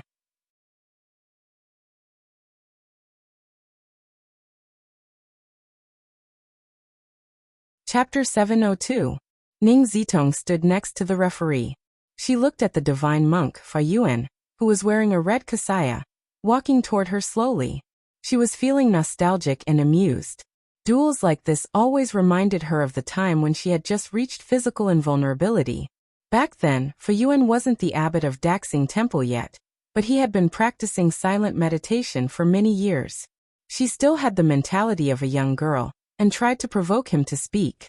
Just as she was about to succeed, the referee announced the start of the duel, leaving her with regrets. Thus, the first attempt, the second attempt, the third attempt. Time passed just like that, hastening one's aging. Unknowingly, the girl with a radiant face and peerless beauty was already middle-aged, and she was speeding along the road of 50 years. Perhaps only this hobby that she had persisted for so many years could allow her to temporarily regain that feeling of a young girl, even if she had always failed and never succeeded. I'm not trying to provoke him to speak. I'm talking about my youth. Ning Zitong sighed to herself. She saw the haggard Fa Yuan stop at the designated spot, about 30 meters away from her. At such a distance, she wasn't afraid that he could hear her thoughts through telepathy. According to the experience of many seniors and fellow practitioners, it could be determined that the effective range of telepathy wouldn't exceed a radius of 10 meters, or even smaller. At this moment, the referee approved the time, raised his right hand and announced, "Duel time begins." Ning Zitong looked like she had been waiting for a long time. She couldn't wait and said, "Master Abbot, long time no see." As soon as she said this, the surrounding audience and onlookers in front of the screen started to mock her. Not to mention the previous duel between Longhu Club and Daxing Temple, or the recent title match. You met Divine Monk Fa Yuan at the celebratory banquet of the previous top professional league competition. It hasn't even been 2 months. Are you saying this on purpose to get Divine Monk Fa Yuan to refute you? We won't fall for such tricks. Fa Yuan lowered his head. His divine light was restrained, and his expression was wooden. He only nodded his head slightly. Ning Zitong didn't care and continued. Grandmaster Abbot, I have a doubt that has been in my heart for a while. I hope you can give me some pointers. I've been thinking about it. Buddhists practice silent meditation in order to reduce verbal karma and karma. If a divine monk who practices silent meditation happens to know a secret, and if he quickly tells it to the world, thousands of lives can be saved. Would he choose to open his mouth or not? She knew that Buddhists who were good at thinking would definitely have considered this. Mahayana had its own answer, and Hinayana had its own logic. It was not difficult for the abbot in front of her. However, similar questions could be easily used by others, especially now that they were in a live broadcast. If Fa Yuan did not answer, it would easily affect the reputation of Daxing Temple and himself. After that, even if there were Buddhist laymen who answered the questions on the internet, it would inevitably lead to a war of words. This was the characteristic of the current information society. Fa Yuan turned a deaf ear to him and maintained his previous posture, as if he was a tree that had lost its life. As expected of an eminent monk who practices silent meditation, he can really keep his composure. Ning Zitong thought for a moment and smiled. If you don't want to answer, then forget it. I know you must be struggling in your heart. She deliberately discredited Fa Yuan, but he still didn't answer. Even his breathing rhythm and the depth of his gaze didn't change. After a few more words of discredit, Ning Zitong respected her status and didn't pursue the matter further. She smiled sweetly and said, I heard that after mastering thought steal, Grandmaster's silent meditation is considered complete. Why are you still not speaking? Did something go wrong in the middle? Did you break some commandment? Did you accidentally open your mouth and postpone it? Fa Yuan didn't move an inch in the face of such malicious speculation. There was no change in his emotions at all. Ning Zitong, who had tried a few methods to no avail, saw that time was running out and gave up. She collected her emotions and adjusted her state of mind. At this moment, she saw Fa Yuan's eyes move. He was like a creature that had come to life after hibernation. Hibernation. Hibernation. Did he fall asleep just now? Ning Zitong suddenly had such a ridiculous idea. She was momentarily dumbfounded, not knowing whether to be angry or amused. The referee didn't give her any time to think. He raised his right arm and swung it down. Begin. Fa Yuan's sallow skin suddenly glowed with a golden light. He raised his right palm and pressed it into the air in front of him. Ning Zitong's upper body didn't move. She moved horizontally like a ghost. A deep and clear palm print appeared on the bluestone ground behind her. There were no cracks around it, as if a metal object had been dug out by a sharp weapon. Vajra Realm, Vajra Seal, power that separates mountains.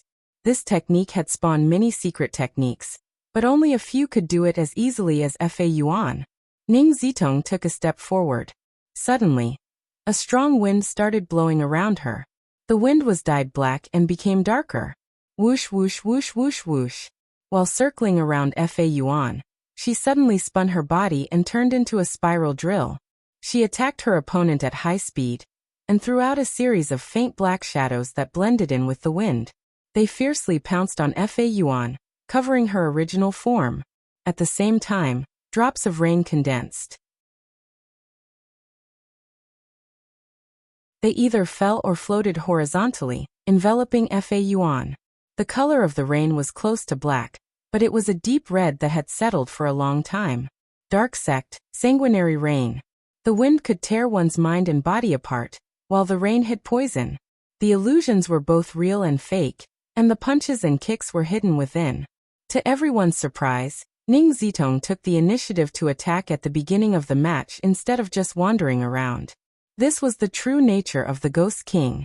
The world seemed to darken. Fa Yuan's eyes flashed, and a round light appeared behind his head. It was a bright, clear, and bright light that illuminated the surroundings. This round light seemed to hide the 5 Buddhas that symbolized the 5 great wisdom. As soon as they appeared, all the phantoms naturally disappeared without a trace. All the poisonous rain quickly disintegrated and lost its original color. The combination of Vajra Sect's Wisdom Fist Seal, Fa Yuan's Prajna Bodhisattva body, and Thought Steel, the high-speed rotating drill bit, was revealed just as it was about to hit the other party. It was firmly hit by Fa Yuan's broad and long pale golden palm, and it did not deviate at all. Bam! Pale golden light scattered as Ning Zitong flew back. Before she landed, she changed direction in midair like a real ghost and dodged the follow-up attacks, increasing the distance between them. Lu Cheng was amazed by such a movement technique. Even though he had mesmerizing snow steps and wheels of wind and fire, he couldn't compare to flickering light passing shadow, which specialized in movement techniques. While Shuanpa of Yanjiao sect was fast, it was too direct and not flexible enough. Perhaps only the Wind sect, which also specialized in movement techniques, could achieve such a level. Chihuahua might be able to do something similar in the future. Lu Qing thought to himself. They were both beautiful, strong, and skilled in movement techniques. No wonder Sister Ning and Chihuahua's master had been at odds with each other for so many years. It was hard not to compare them. P.S. I was too busy thinking about the dialogue and didn't have time to think about the fight. Sorry for the lack of words.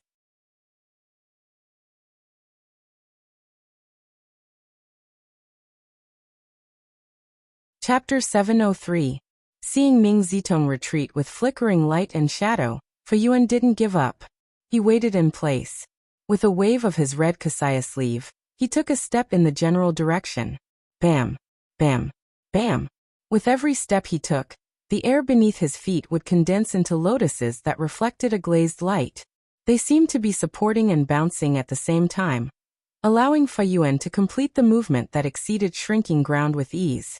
He quickly closed in on Phantom King Ning Zitong. Vajra Sect, Lotus Seal, Lotus Steps. Seeing this, Lu Qing found it funny in the changing room. According to Dragon King, these guys only knew how to show off. Why did they have to make the condensed air take the form of lotuses? The most basic iron plate shape was enough. the effect was almost the same. Using more energy and mind to sculpt a lotus was a pure waste. Lu Cheng still remembered Empress Luo being stunned for a while after hearing Dragon King's comments. Her mouth twitched. I won't argue with a barbarian. Whoosh whoosh whoosh.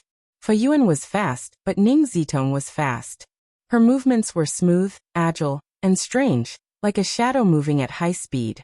Although the distance between them was sometimes close and sometimes far, most of the time it depended on whether Empress Luo would attempt to attack. After failing to catch up, Fa Yuan stopped and stood calmly in place.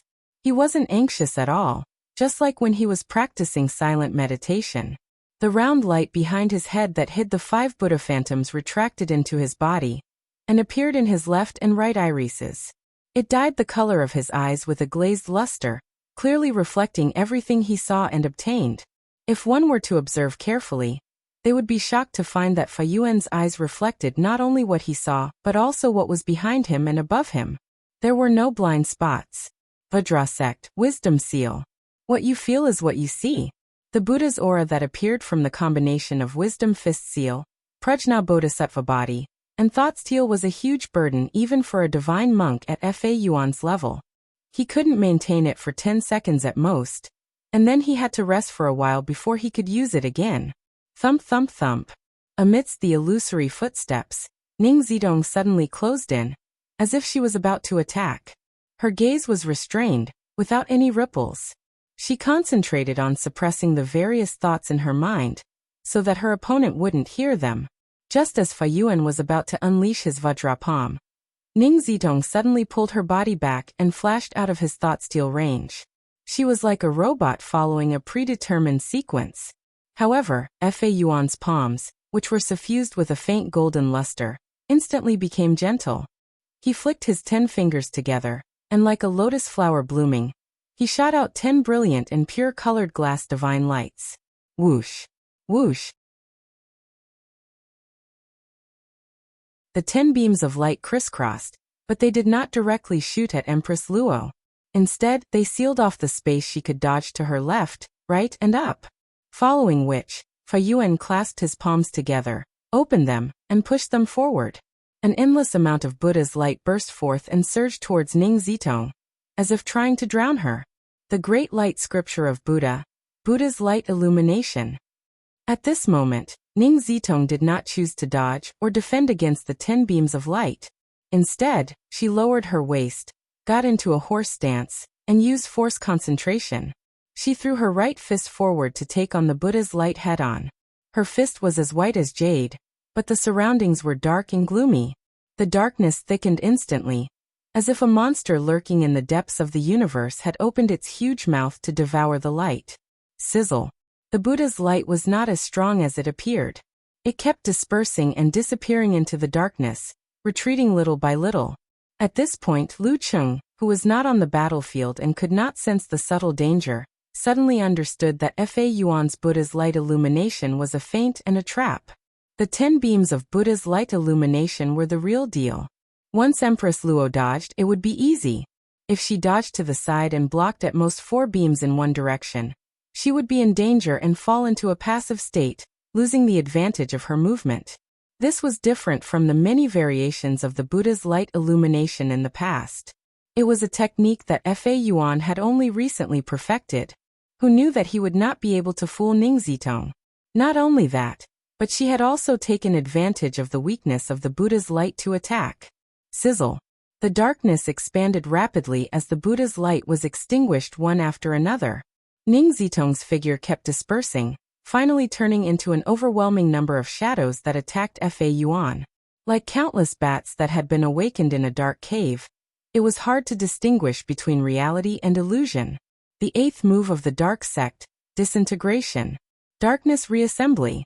This was a powerful defensive move, but it could also be used for offense. Every shadow contained a portion of Empress Luo's power. It was half real and half fake. The dark sect techniques of the Longhu Club and the dark sect techniques of the Guanwai League came from the same source, the Dark Infinite Sutra.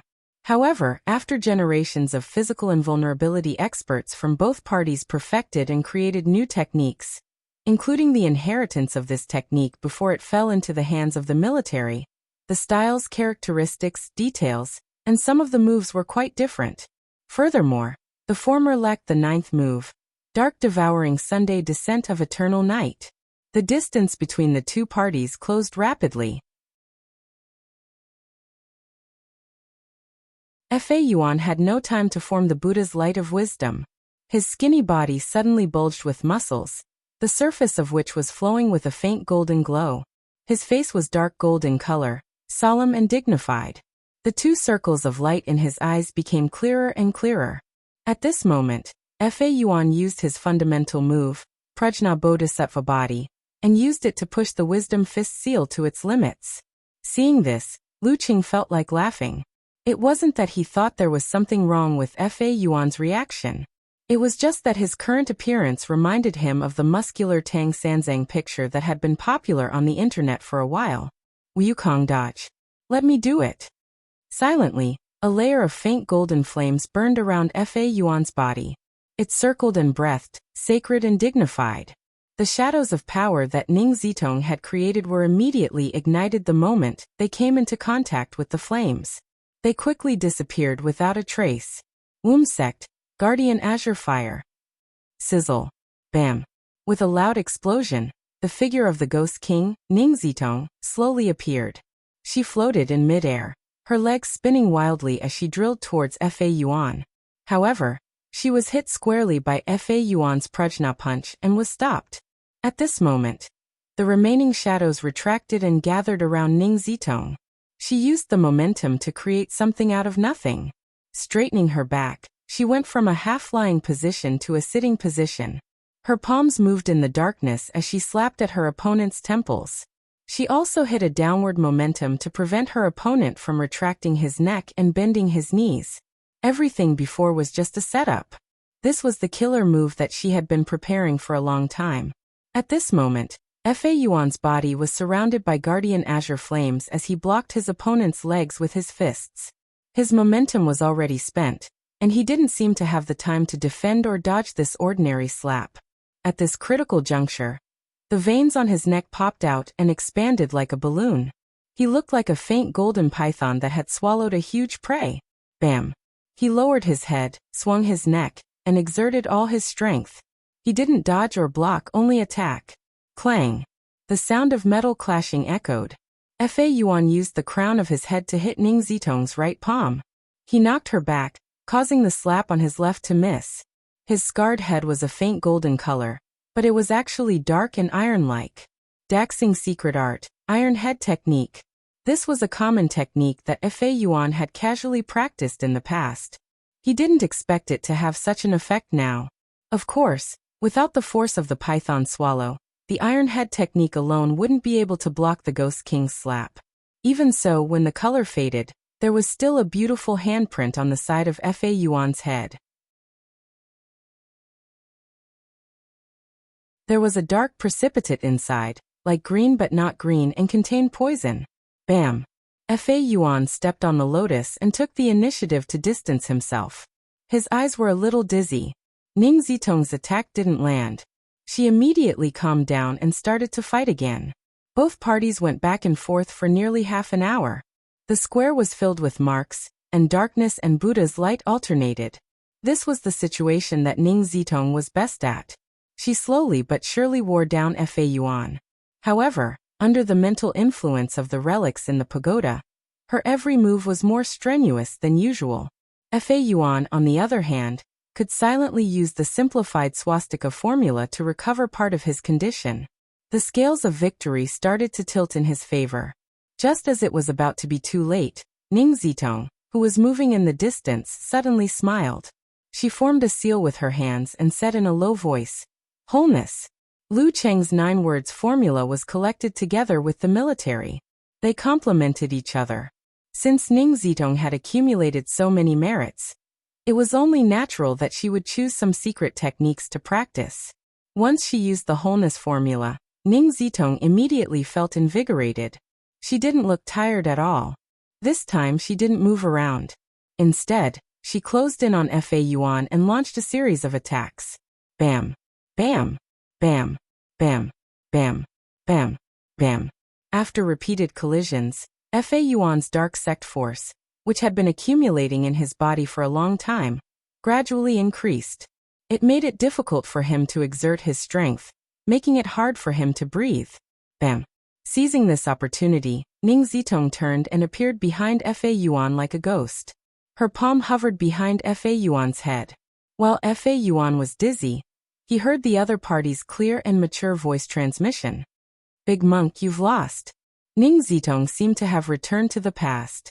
She didn't call him old monk, but big monk. At this moment, the referee raised his right hand and announced the result. Ning Zitong wins the first round. Just as he finished speaking, Wisdom King, Ji Hai, who was in the home team's changing room, stood up and walked out. The core of Daxing Temple's forbidden territory was the Vairocana body. Fa Yuan practiced the righteous body, the Prajna Bodhisattva body. Ji Hai practiced the Vairocana body of the Vairocana body, the body of the demon vanquishing body, and the unmovable body of the Wisdom King.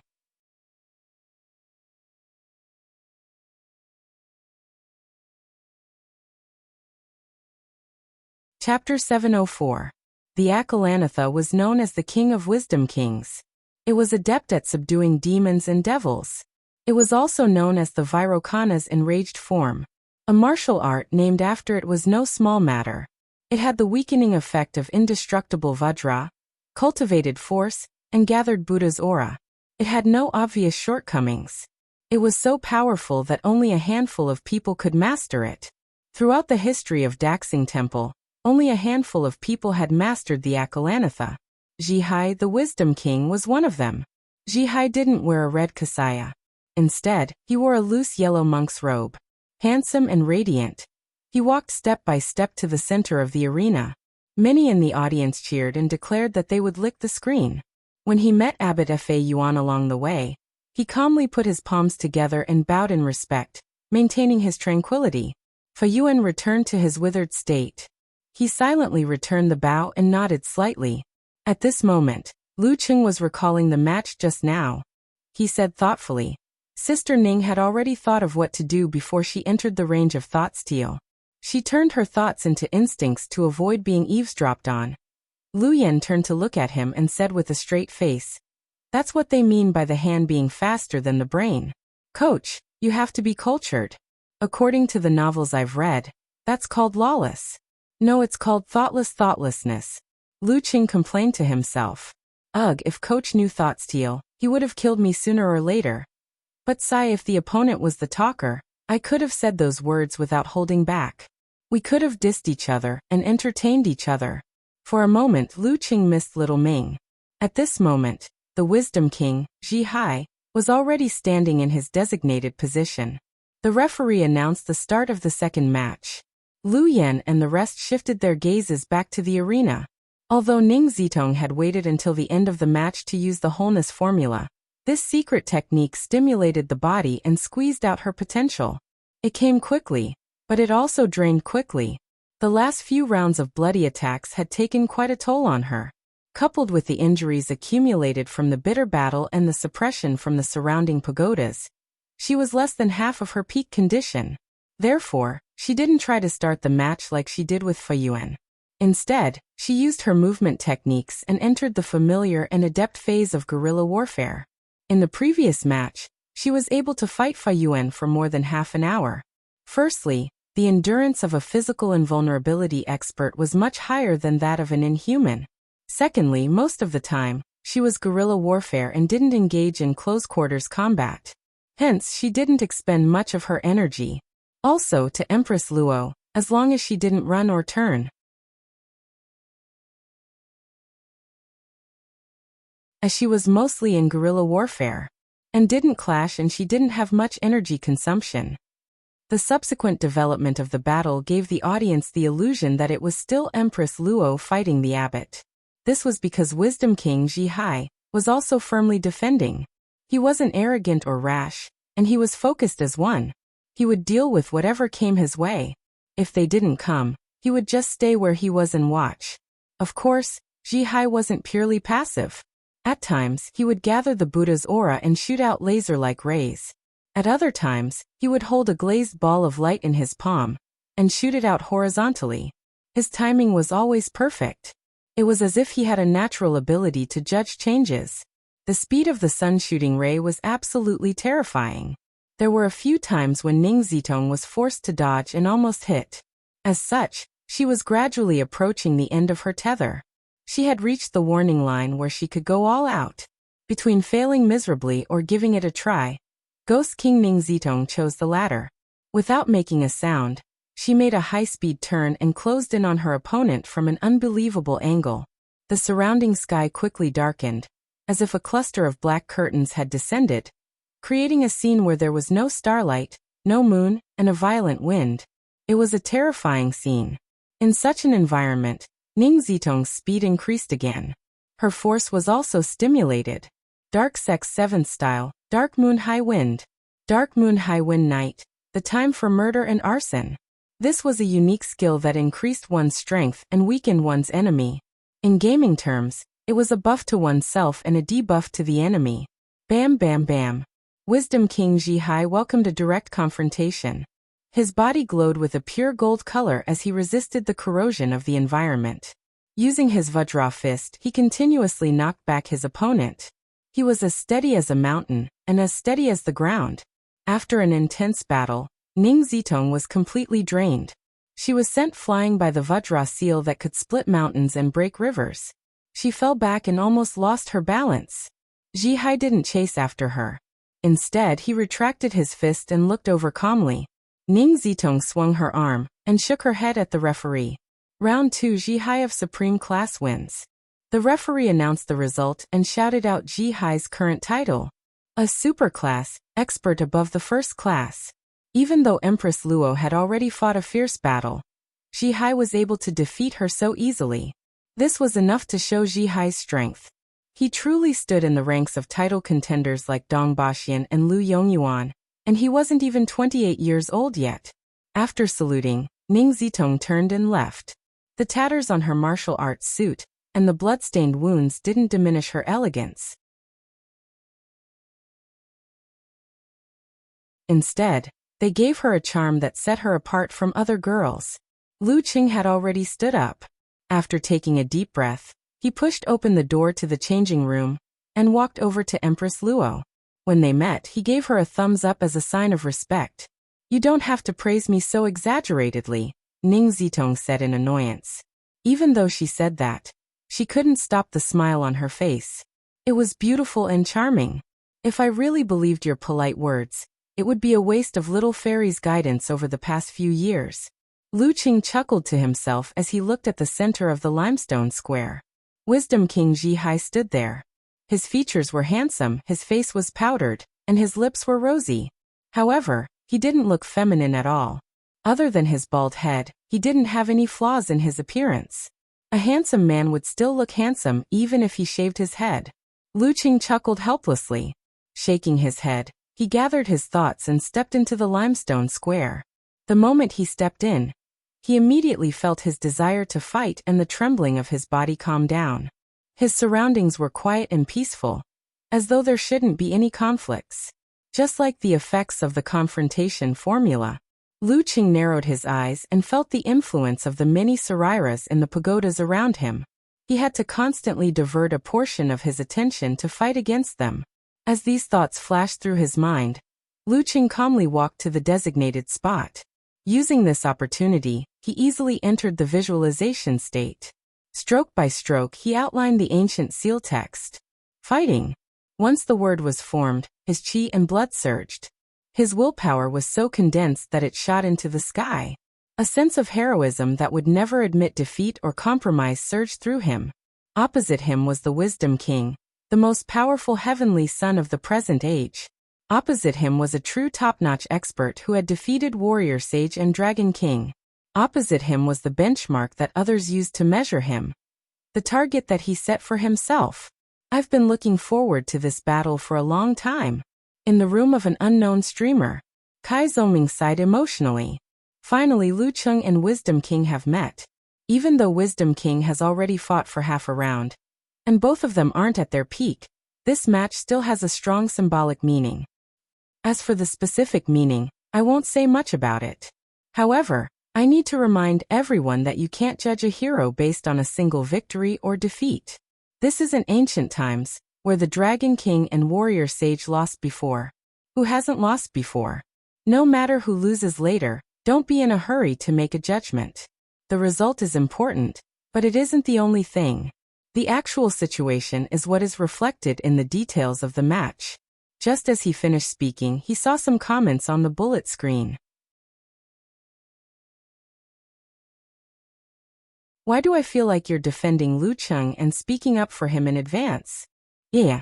Your teammates in Songqing University Martial Arts Club, roommates in the same dorm. Not objective enough. Kai Zongming made an exaggerated expression and snorted. Do I look like that kind of person? Look at my looks, how righteous I am. My motto is I side with reason, not kinship. As he finished speaking, he lifted a piece of cardboard with the words Lu Cheng written on it. Come, little sunflower's lesson is starting. Everyone repeat after me. Kai Zongming pointed at the two words and said, Dao Li reason. The bullet screen went silent at first, then many comments flooded in. Lu Cheng equals reason. I like how shameless you are. Not bad, your commentary style is very refreshing. Looking at these replies, the corners of Kai Zongming's mouth curled up as he sighed inwardly. If Cheng was here to cooperate, I would have a lot more to say. But now, I can't find a reason to. Looks like I have to work hard on my one-word skills. At 4 o'clock in the early spring, the sun was setting in the west and the light was starting to dim. Lu Cheng had just adjusted his body and focused on Wisdom King Zhihai's figure when the referee raised his hand and shouted, Begin! Bam! Light blue flames spewed out from Lu Cheng's back and feet, launching him forward. His fist went straight for Zhihai's face. He didn't make any turns and instead launched a frontal attack as he had been longing for. How can I not weigh him up first? Zhihai didn't dodge. Instead, he took a deep breath and his muscles bulged, swelling his monk robe. His skin was dark green, but it wasn't evil or demonic. It was holy and majestic, a strange contrast to his handsome face. Unmovable body of the Wisdom King. In the live streaming website, bullet screen after bullet screen appeared excitedly. Elder Tang is here. The mighty Elder Tang who defeated Sun Wukong single-handedly.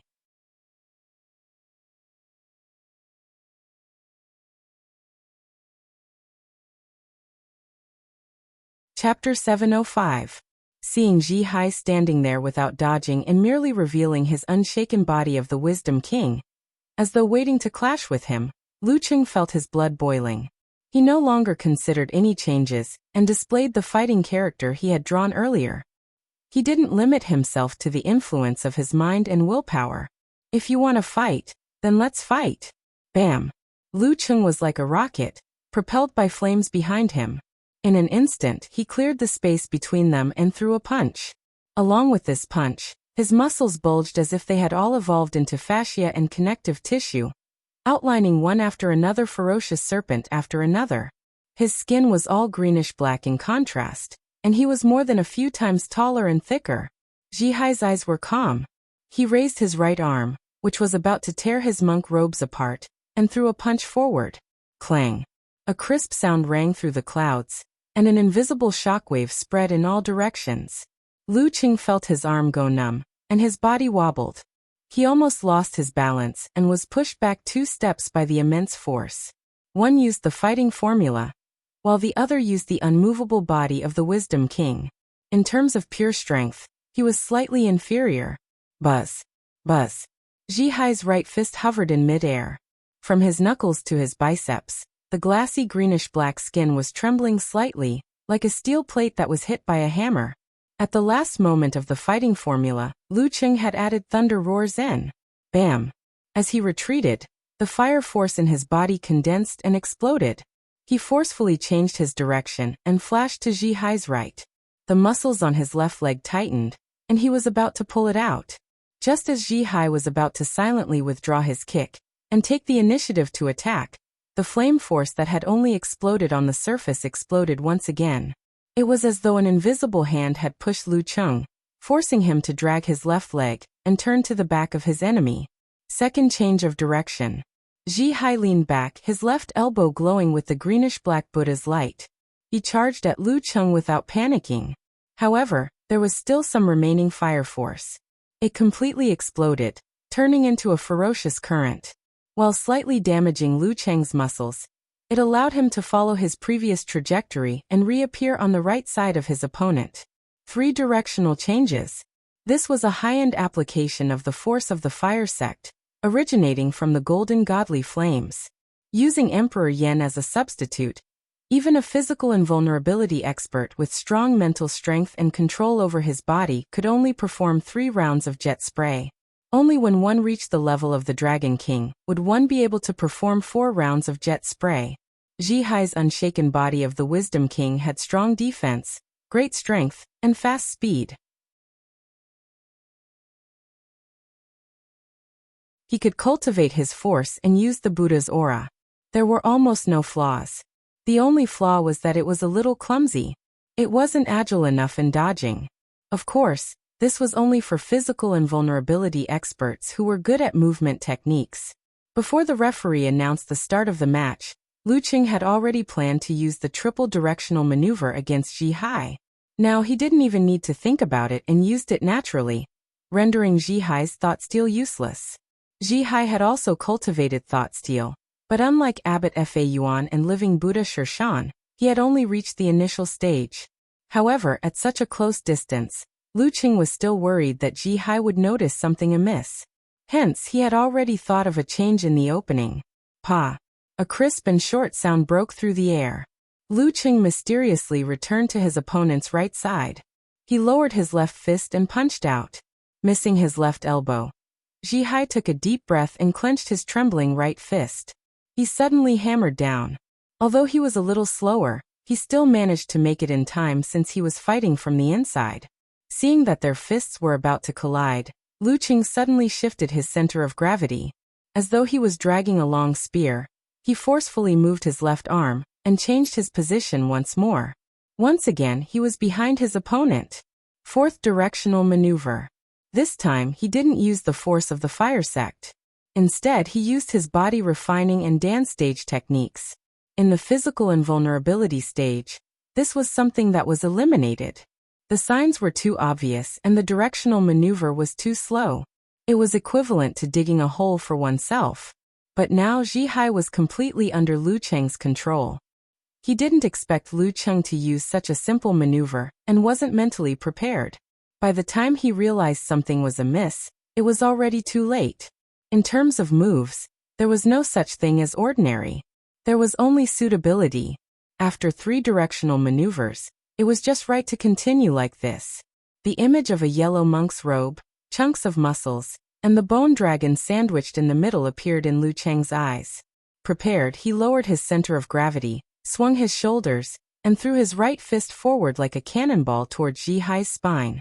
After 4 consecutive directional maneuvers, he was nearing the end. He couldn't use a powerful move for the time being, but he didn't want to give up this opportunity.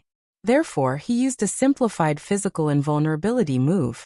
However, this simplified physical invulnerability move might be more useful than a real physical invulnerability move. The strength of unmovable body of the Wisdom King was only slightly weaker than invulnerability body of Vajra. It was common for him to withstand attacks head-on. It was best to avoid the strong points and attack the weak points. For example, internal explosion. What Lu Cheng threw out was the internal explosion punch. Even though it would be weakened by the unmovable body of the Wisdom King when it penetrated his body, the remaining Emperor Yen force would explode inside his body. It would be enough to give Zhihai a hard time.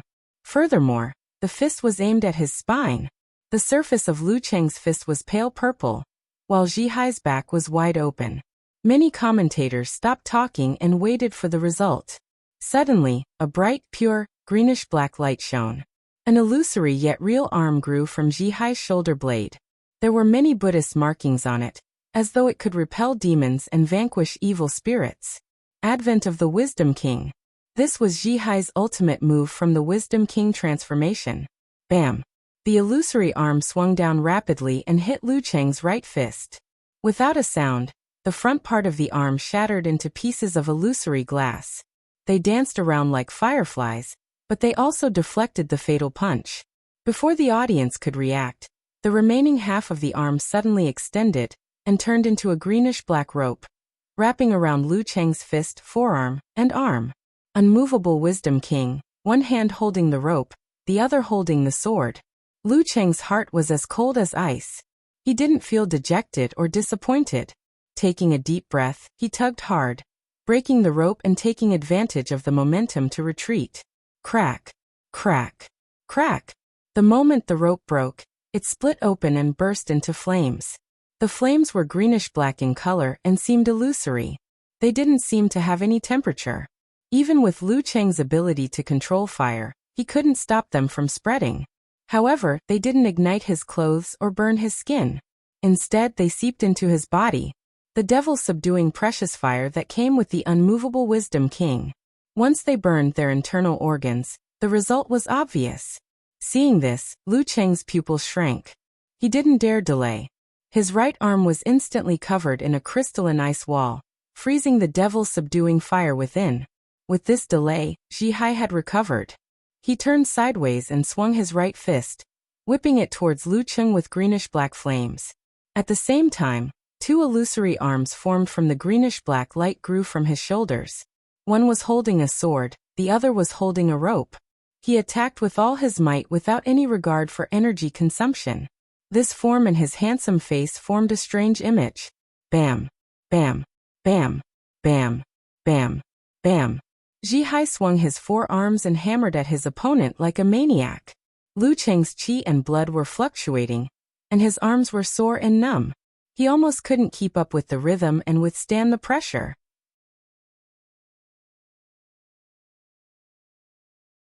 He had tried many times to change the situation and escape, but Zhihai, who had 4 arms, didn't give him a chance at all. He would always forcefully break his arms, followed by a new round of attacks. Regardless of whether it was the scorching heat of the Emperor Yen force or the slowing and freezing effect of the Ice Spirit force, they couldn't shake the unshaken body of the Wisdom King. Amidst the purple flames, the greenish-black skin glowed with a glassy light, without a single trace of burn. Boulders flew everywhere. Lu Cheng was at a complete disadvantage, and entered the rhythm of the Wisdom King. However, his ice heart was firm and he didn't panic at all. As he defended, he gradually understood why his attempts to escape had always failed. Thought Steal. Zhihai used Thought Steal to detect the clues in advance. If the combination of All-Seeing God and Heaven-Earth connection allowed Lu Cheng to predict his opponent's next move in the blink of an eye, then Thought Steal allowed him to predict his opponent's next move before he made any preparations. To deal with this unique skill, he had to either increase his distance and think carefully before approaching, or he had to be mindful of thoughtlessness. The former was what Lu Cheng wanted to do, but was always stopped by Zhihai. He could only rely on thoughtlessness. After repeated training, Lu Cheng was able to apply his moves instinctively. However, in battle, he had to make judgments based on his opponent's situation. What he wanted to achieve was what he got. Just treat this as morning training. Just treat this as morning training. Lu Cheng, who kept hypnotizing himself, wasn't worried about being heard by Zhihai. Zhihai wouldn't know his state and routine during morning training. Bam! He raised his arms and blocked the 2 illusory arms smashing downwards. Then, without thinking about what Zhihai would do or how he would react, he shrunk his body and half-squatted. His left fist shot out from his waist and diagonally upwards, aiming for the enemy's vitals. It was a mysterious move. Zhihai's eyes flickered. He extended both his palms, one towards his crotch and the other towards Lu Cheng's head. However, Lu Cheng squatted even deeper. Just as his left fist made contact with Zhihai's palm, he exerted force and rebounded. Like a cannonball, he shot out close to the ground and narrowly avoided Zhihai's follow-up attack. Halfway through, he extended his curled body, pressing his palms against the ground. He shifted and changed directions continuously in an attempt to increase the distance between them and form the 5 flames. At this moment, Zhihai formed hand seals and said solemnly, "An eye." Lu Cheng's vision blurred. He realized that Zhihai had reappeared in front of him. All the dodging seemed to be for the sake of closing in. An eye syllable? Mental influence? Interfering with my judgment of direction? So much so that I came back after circling around.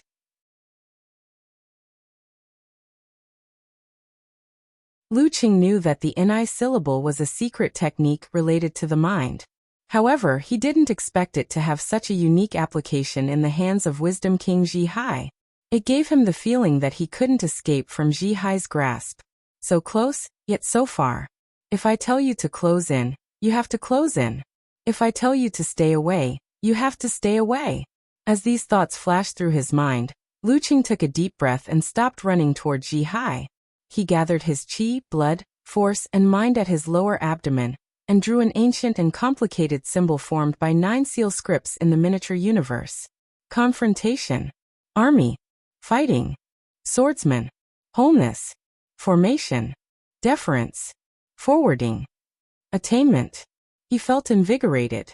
He felt as if something around him had been torn apart. There were no longer any undercurrents that could interfere with his judgment.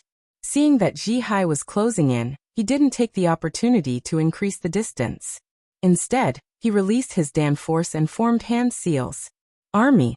Along with this ancient syllable, Lu Qing seemed to recall the scene of his first life-or-death battle in Xioshan.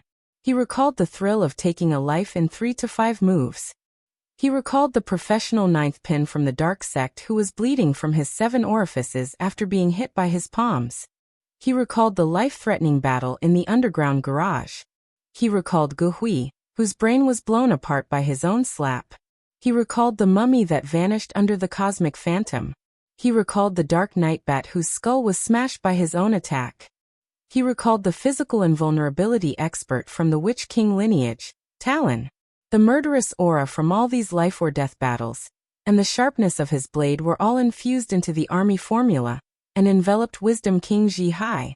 As a modern monk, this was what he lacked. In the past few days, Lu Qing had discussed the shortcomings of the Wisdom King with Empress Luo, Lu Yan, Guojie, Yinzhika, Peng Liyun, Run Li and the rest.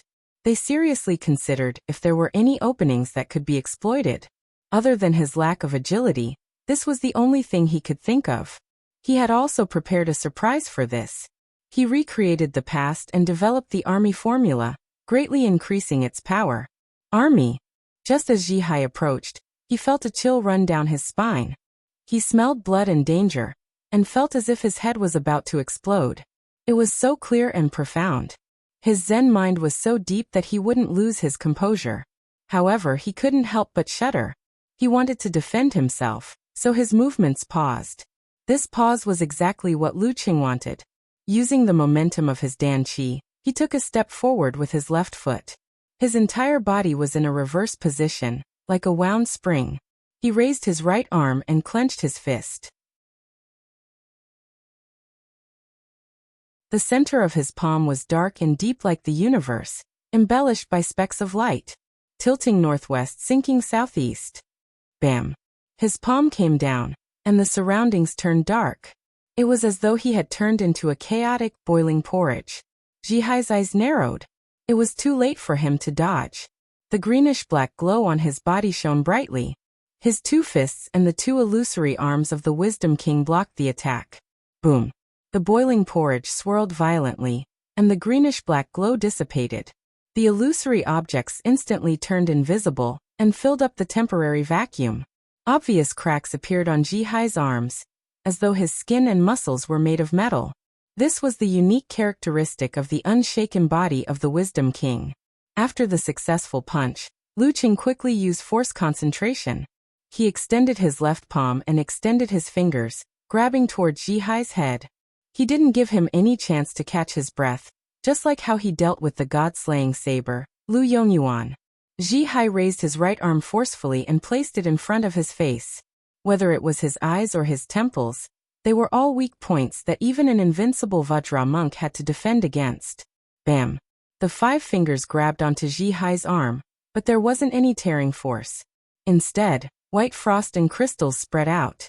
After tilting northwest, sinking southeast, Lu Qing quickly used Dan equilibrium to retract his flame force, causing extreme coldness to appear at the edge of the starry sky. Self-created unique skill. Lament of the Ice Queen. Seeing that he was about to be sealed in ice, Zhi Hai's eyelids drooped. Pale golden flames burned on the surface of his body. They expanded and expanded, transforming into 8 heavenly dragons that shattered and melted into crystals. Protective azure flames. Lu Qing didn't succeed in his first move, so he immediately retracted his left palm and pulled his right arm back. His fist shot out like lightning, and the excess flame force behind him due to Lament of the Ice Queen naturally formed a sphere. It was red with faint purple hidden within. He couldn't care less about his appearance. He couldn't allow Ji Hai to adjust to the situation as quickly as possible. Ji Hai lowered his waist slightly and met the attack with his left fist.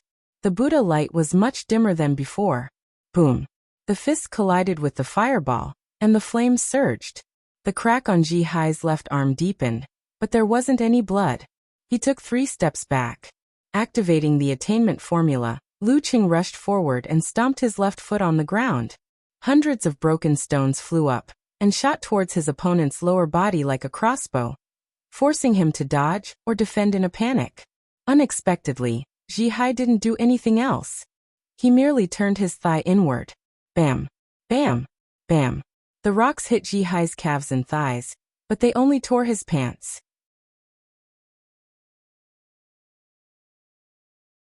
They didn't break through the bruises. Bam! Bam! 2 of the lucky ones made it through and landed on Ji Hai's crotch. However, he didn't groan in pain even though they were crushed. Is this the effect of the iron crotch technique? Lu Qing was surprised. However, his movements didn't slow down.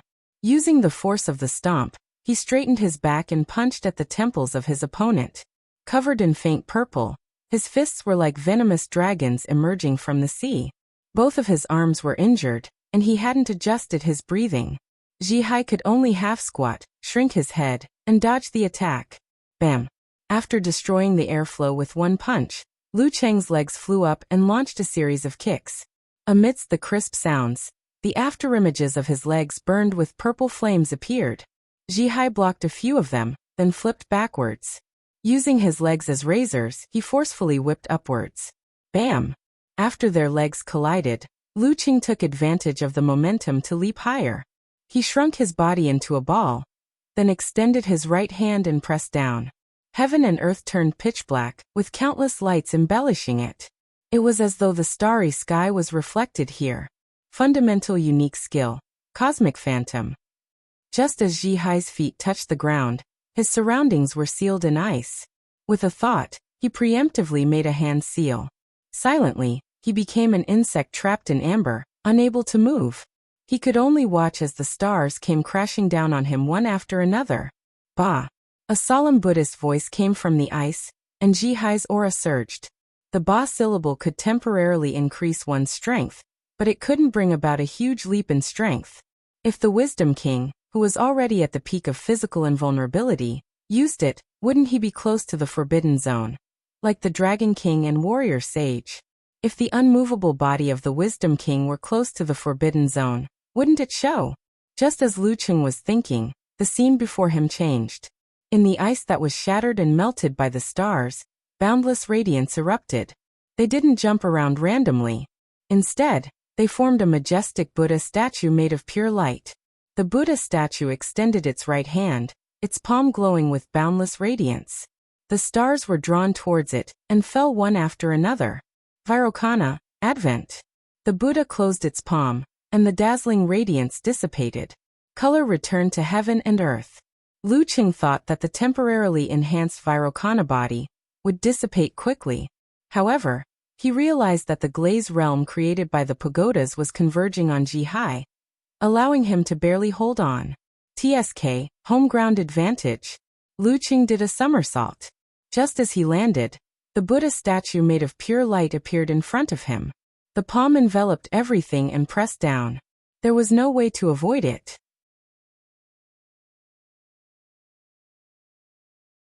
Lu Qing knew that this was a realistic illusion caused by the strong influence on his mind. He quickly visualized the complete 9 words formula, using the complex seal scripts to strengthen himself and weaken his enemies to defend against all of this. Lin, army, fighting, swordsman, wholeness, array, deference, forward, attainment, All the ancient words lit up. The Buddha light in his eyes faded, and he finally saw Zhihai. His body was trembling, and he looked exhausted. He forced his right hand to strike over. Boundless radiance gathered in his palm. At this moment, Lu Cheng, who had used the 9 words formula, couldn't execute any more complex moves. He channeled all the Emperor Yen and Ice Spirit in his body, causing them to surge out from his right and left fists. Bam! Bam! He extended his fists. One was covered in terrifying purple flames, while the other was surrounded by frost. Just as they were about to block the Vairocana body's palm, they suddenly drew close to each other and stuck close. The ice and fire balanced, forming a whirlpool. A ball of darkness appeared. Poof! When the Buddha's palm hit, the light and darkness disappeared together. With the building as the center, the ground within a radius of more than 10 meters suddenly collapsed, forming a pit.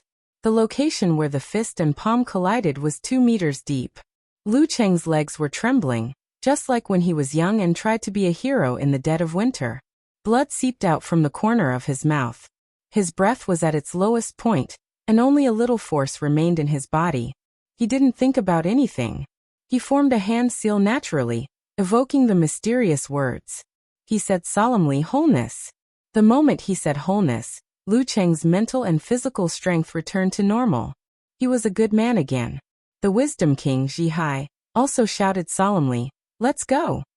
Bang! Mystery descended. His fatigue disappeared, and his condition was refreshed. These two are truly evenly matched, meeting each other in a game of chess. Poison Milk Hierarchy Xiaowei commented, one fought half a round, while the other was affected by the home field advantage. They're on par with each other. There's going to be a fierce battle coming up. P.S. I'm just a little short of 6,000 words, so I won't fill it up. The extra words are for everyone.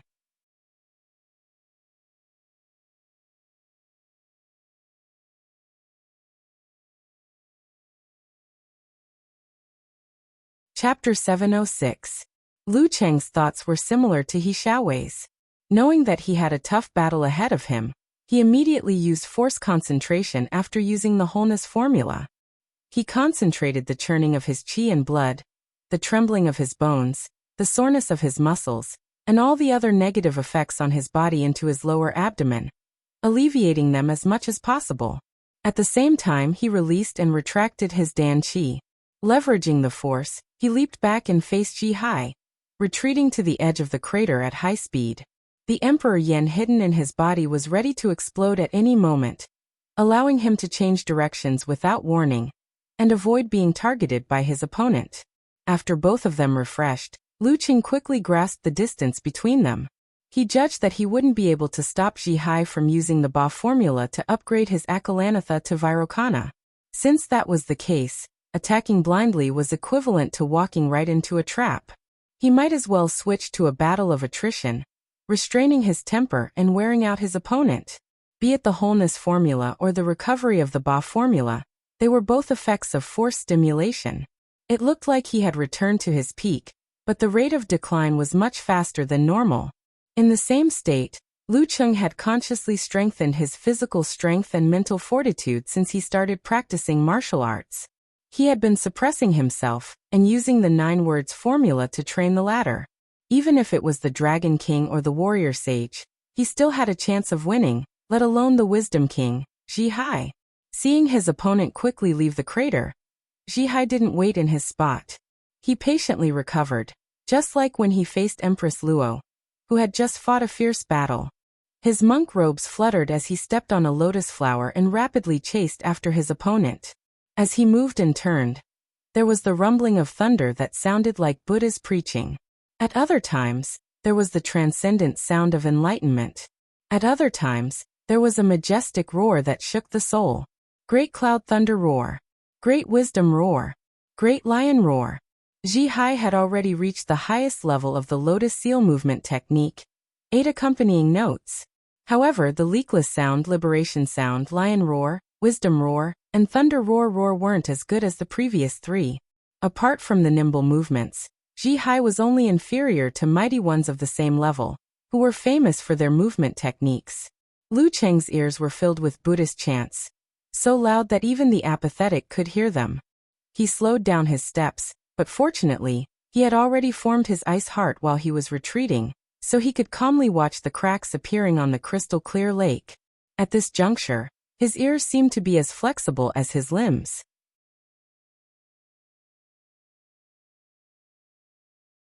They extended forward and covered himself. In his mind, he outlined the forwarding formula, suppressing the fear and epiphany. While doing this, he relaxed his control over the Emperor Yen force in his body, allowing it to explode on its own. Under a certain guidance, it turned into a stream of air that pushed his body to the left.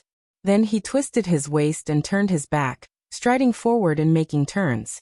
Zhihai's lotus steps, 8 notes accompanying each step, changed directions with Lu Cheng. He followed Lu Cheng's trajectory closely, not letting the distance widen. This battle is more advantageous to me. What is Zhihai thinking? Lu Cheng was puzzled. However, he couldn't divert his attention to figure out what Zhihai was thinking while he was moving at high speed. Moreover, he didn't smell any dangerous scent. However, this also made him temporarily abandon the idea of looking for an opportunity to close in and attack, ignoring the word entanglement of wandering and tangling. Bang bang bang. Rumble rumble rumble rumble. The sound of thunder, Buddha's voice, and lion's roar reverberated in the limestone square, creating clouds of air. Lu Cheng and Zhihai, one running and one chasing, advanced at high speed and made turns continuously. This was a lesson for the martial artists watching the match. The arena was only so big, so Lu Cheng couldn't make the distance between the two sides widen instead of narrowing it. He had to change directions several times to fly past his opponent and turn to the other side. Otherwise, he would leave the arena and automatically admit defeat. Of course, this was always within the safe range that he had set. Just as another similar turn of events occurred, he suddenly heard a solemn Buddhist voice in his ears. Ba. Ba sound? Is Zhihai crazy? Lu Cheng was shocked. He understood that Zhihai was using the Ba sound to temporarily raise his level and get closer to the Forbidden Zone. After getting closer to the Forbidden Zone, Akala was equivalent to Vairocana. However, the problem is that I haven't come into contact with him. No matter how strong Vairocana body is, it's useless if it can't hit me. Isn't he afraid that I'll drag out the effects of Vairocana body until the effects wear off? Or is he trying to catch up to me with the speed of Vairocana body? But if that's the case, I can wait for him to exhaust himself. I can use tilting northwest sky, sinking southeast earth to deal a fatal blow to him, who is greatly drained from his level recovery. As these thoughts flashed through his mind, Lu Cheng didn't hesitate. He outlined the attainment formula in his mind. Light blue flames gushed out from his feet as he attempted to escape and make Zhihai's Vairocana body eat dust. After the Ba sound, Zhihai's aura surged. The surface of his body shone with a pure greenish-black luster until it was colorless. It was as though he was made of light.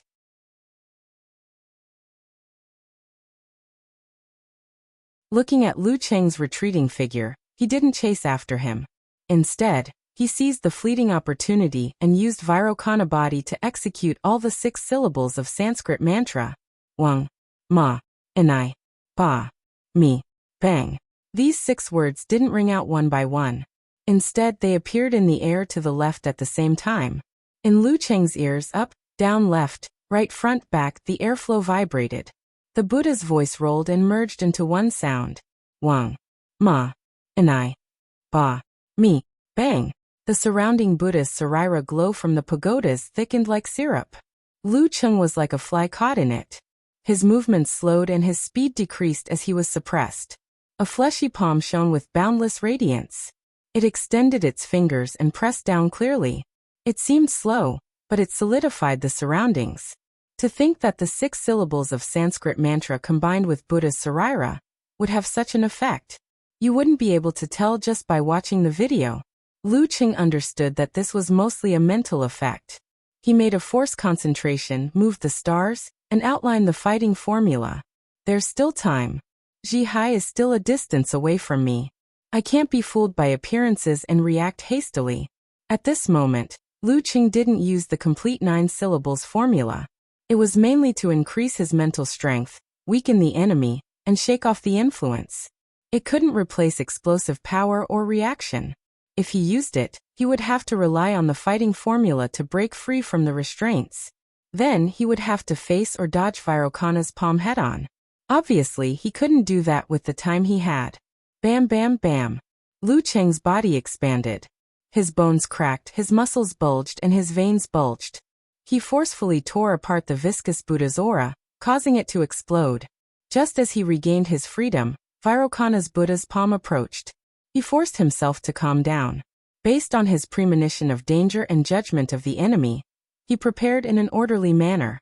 After a short moment of silence, his eyes deepened. He raised his arm and clenched his right hand. His palm seemed to contain a dark and boundless starry sky, tilting northwest sky, sinking southeast earth. Without a sound, he turned his palm and pushed it diagonally towards the descending Buddha's palm. That was where he felt the most danger. Boom. The Vairocana was like tempered glass. It shattered but didn't shatter. The illusions around it were torn apart by streaks of darkness. The Buddha's realm was filled with the will of great destruction. It clustered around the tiny palm and blocked the gigantic Buddha's aura. Amidst the earth-shattering noise, the Vairocana that filled the sky collapsed, revealing Zhihai's figure once again. Lu Cheng staggered backward. Every step he took left deep footprints and fresh blood spurting out of his mouth. His right arm was trembling, his palm was shaking, and his center of gravity was wobbly. He almost lost it. Coupled with the remnants of his previous injuries, his injuries weren't light. Zhihai mustered his remaining strength. Under the illumination of the remaining Saraira Buddha's aura, he maintained the radiant Vairocana form. Taking a step forward, he tightened his ankles, knees, waist, and the muscles that connected them like a maharaga. He struck his palm towards Lu Cheng, releasing a pure and boundless light. The first thought that came to Lu Cheng's mind was to detonate Emperor Yen and dodge horizontally. However, he quickly suppressed the thought, which was most likely too late. Lowering his waist, he steadied his body, drew back his chi and blood, and once again drew the fighting formula. The fighting formula combined with the force of the Dan. Bam! His fist, propelled by his bulging body and bulging muscles, punched toward Zhihai's palm. Boom! The light dissipated and quickly dimmed. Zhihai paused, and Lu Cheng was sent flying backwards. It was as though time had stopped at this moment. While Lu Cheng was inhaling in midair to alleviate the negative effects, suppress his injuries and regain his balance, the Wisdom King, Zhihai ignored the drop in his aura. His feet moved like a lotus flower, forcing Lu Cheng to move a few meters to the side using his Dan Qi. Then he pounced forward and closed in on Lu Cheng. Bam!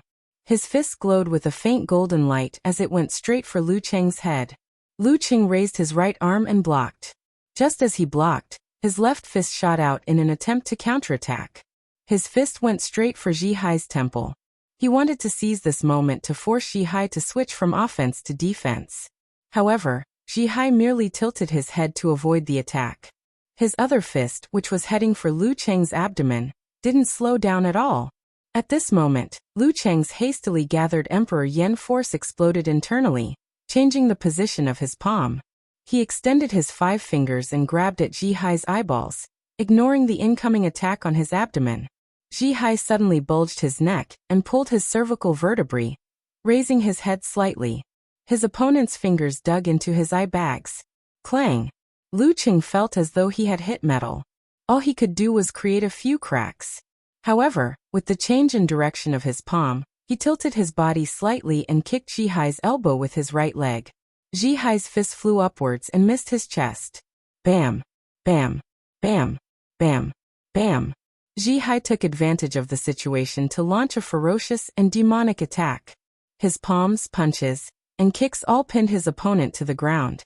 At this moment, Lu Cheng finally understood why Zhihai had used the Ba syllables without any regard for energy consumption to recreate the Vairocana body, forcing him to fight head-on.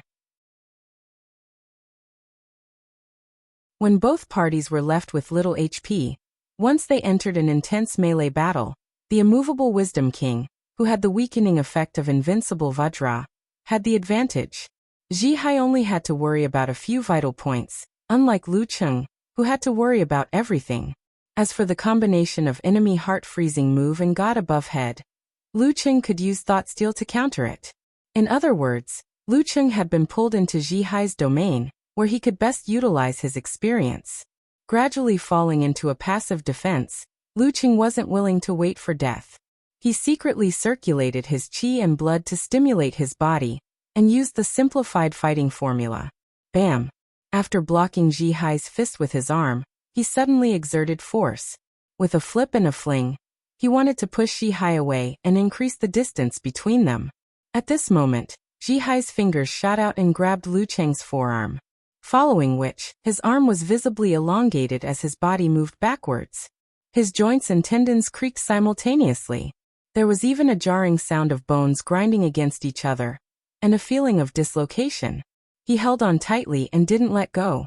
Using his arm as a spring, he pulled it back and raised both his legs, kicking toward Zhihai's abdomen. Lu Qing didn't have time to turn to the side. He could only form a fist with his other hand and transform it into a hammer. Bam! As he hammered, he turned to the side. Zhihai's right leg, which he had just hammered, was already diagonally facing Zhihai, causing Zhihai's follow-up left leg to miss. Before Lu Qing could catch his breath, Zhihai used his palm as a fulcrum and swung his waist forward. His bald head, which glowed a bluish-black, smashed into Lu Qing's face like a cannonball. Iron head of the Akala Wisdom King. A rock against an egg. Lu Qing's pupils shrank. He took a deep breath and curled his body into a ball. Half of it was a force concentration, and the other half was a headbutt. This was his only choice at the moment. Bam! Zhihai's forehead broke through the airflow. His other hand struck out silently, and coincidentally stopped at the side of Lu Qing's head. For this attack, he started with his right fist, then his legs, then his head, and finally his left hand. He used almost every part of his body before finally succeeding. Lu Qing's danqi exploded, but he wasn't able to expand his head enough to withstand the attack. He could only take advantage of the momentum to stand up. From afar, the referee raised his right hand and announced loudly, Round 3, Zhihai of Supreme Class wins.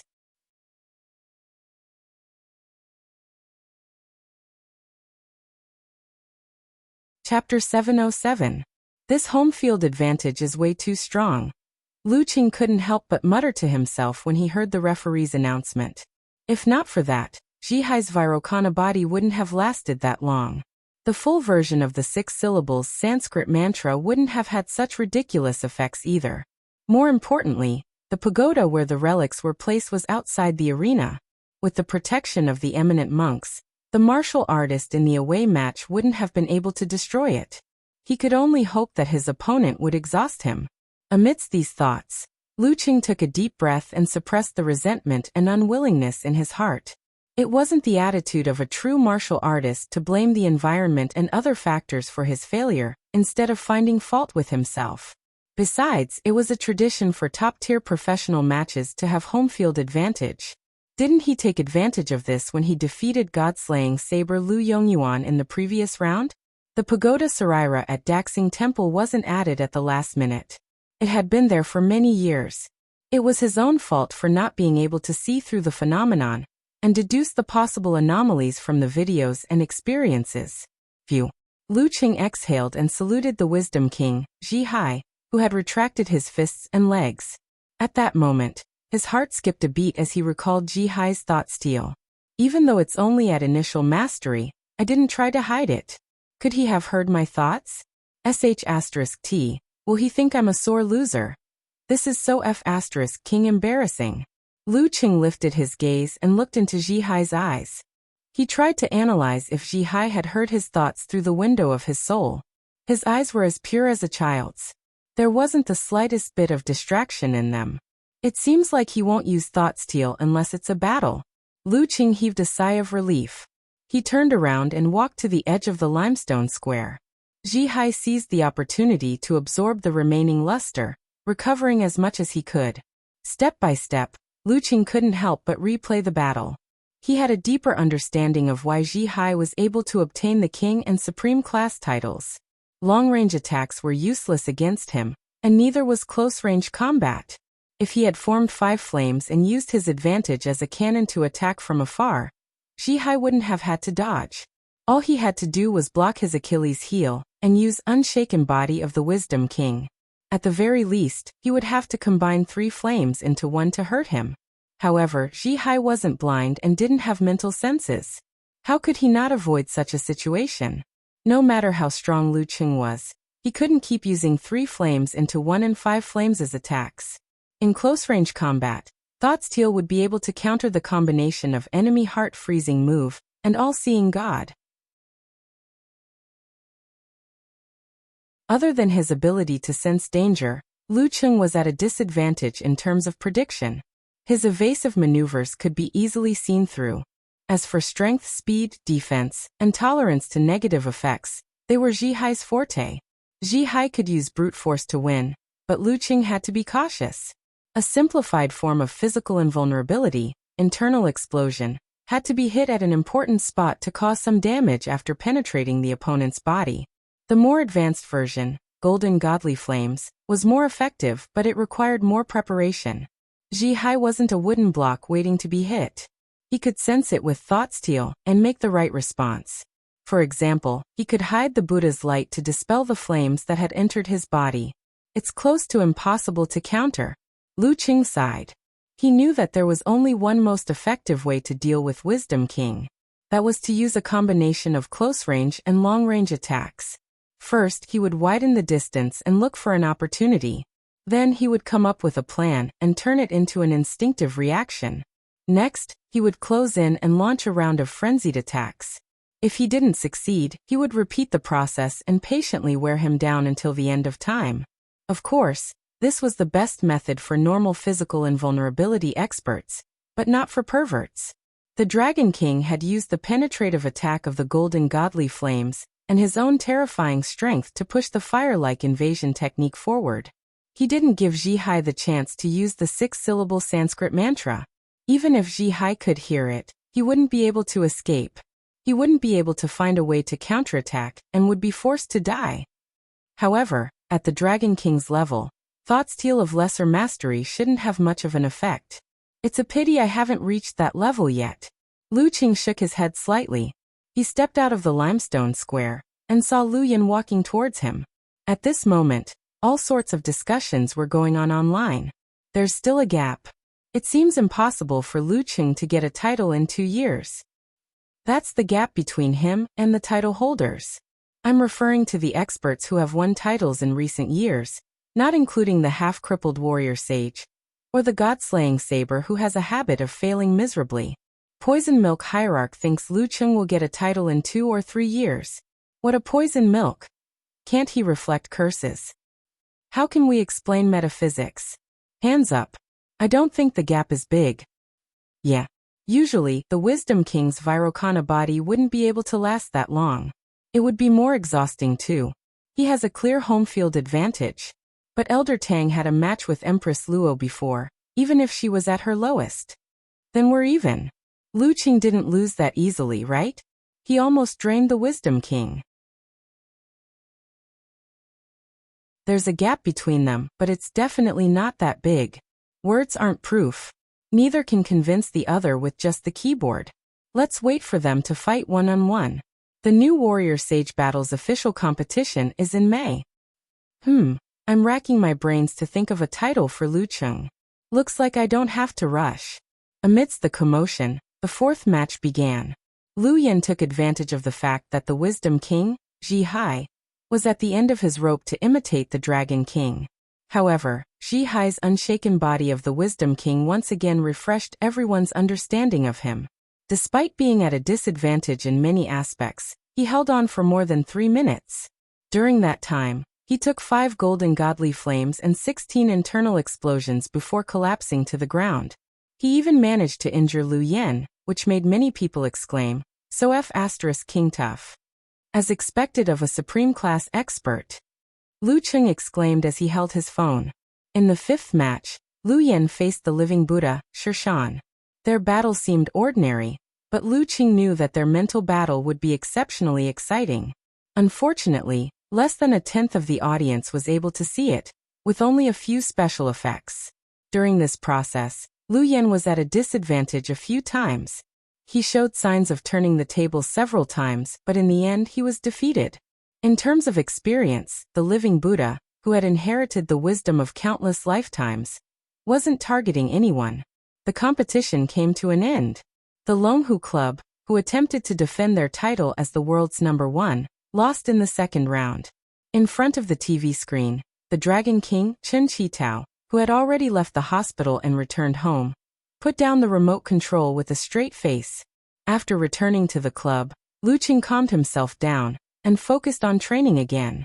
The next day he went to the conference room after breakfast.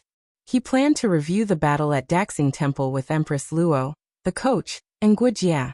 He wanted to sum up his experience and find his own flaws. Before he entered, he felt the air was heavy and solemn. There was a certain pressure that shook his soul. Lu Qing took a deep breath and entered. He saw the Dragon King, whom he hadn't seen in a long time, standing at the head of the conference room. He was dressed in navy blue and had an intimidating aura. At this moment, other than the Dragon King, only Lu Qing and Guijie were present. Chen Qitao nodded with his hands behind his back. He said calmly, "You guys still need more training." Ugh. Lu Qing suddenly felt a stinging sensation at the corner of his mouth. After Chen Qitao's comeback, the Longhu Club won consecutive victories. Lu Yan was no longer the main force, which gave Lu Qing more opportunities to play.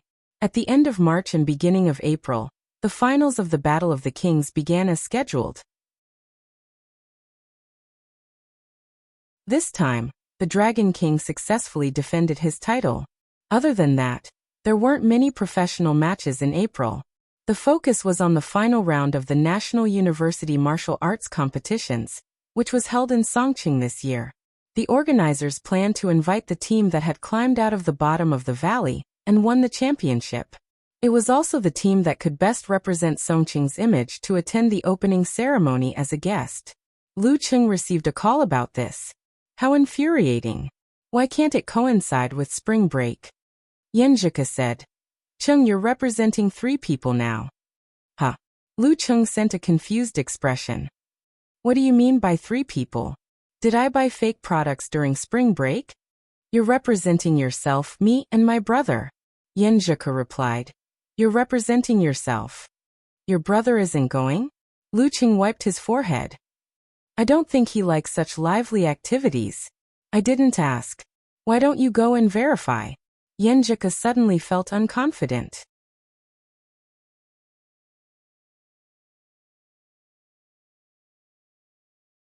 Chapter 708. Verify? Lu Qing opened his contact list and was about to give Lin Ke a call. Just as he found the entry of brother-in-law, his fingers suddenly paused.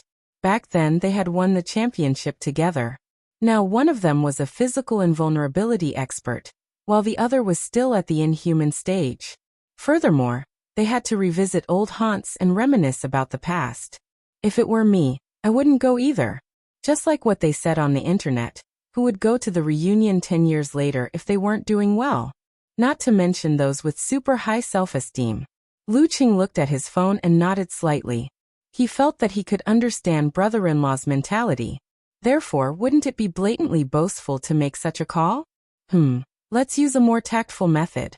Lu Qing opened the contact list interface and found Lin Ke's QQ. He wrote a message. "Are you going back to Songqing for the opening ceremony?" After clicking send, he didn't expect to receive an immediate reply. Brother-in-law was the kind of person who didn't show up for many years. Just as he was about to exit the interface and report to his wife, a beep sounded. Lin Ke replied, "Yes." Lu Qing was dumbfounded by this simple word. This is different from the standard answer, "Mate." Of course, he was too embarrassed to ask why. After thinking for a long time, he got rid of the feeling of being unable to reply. "Haha, see you in Songqing." Lin Ke replied quickly, "Okay." At that time, the atmosphere was very cold. Lu Qing complained. He temporarily left the conversation with Lin Ke and found Yenjika. Wiping sweat in horror expression, "Your brother is going to." The girl first replied with an emoji of shock and then replied with an emoji of rolling her eyes. My brother still has feelings for Songqing University and the martial arts club. Although he didn't say it, I can see it. But his actions are still very honest. Lu Qing joked and then complained to his little fairy. Is your brother always so cool and cold when chatting online? He always uses one word to dismiss me without a second word. No, my brother is just used to using the simplest words. He doesn't say anything unnecessary, as long as he can express his meaning clearly. Yenjika said, rubbing her chin. But that feeling of being cold and distant is very obvious. Lu Qing said, pretending to shiver. Yenjika replied with a dumbstruck expression.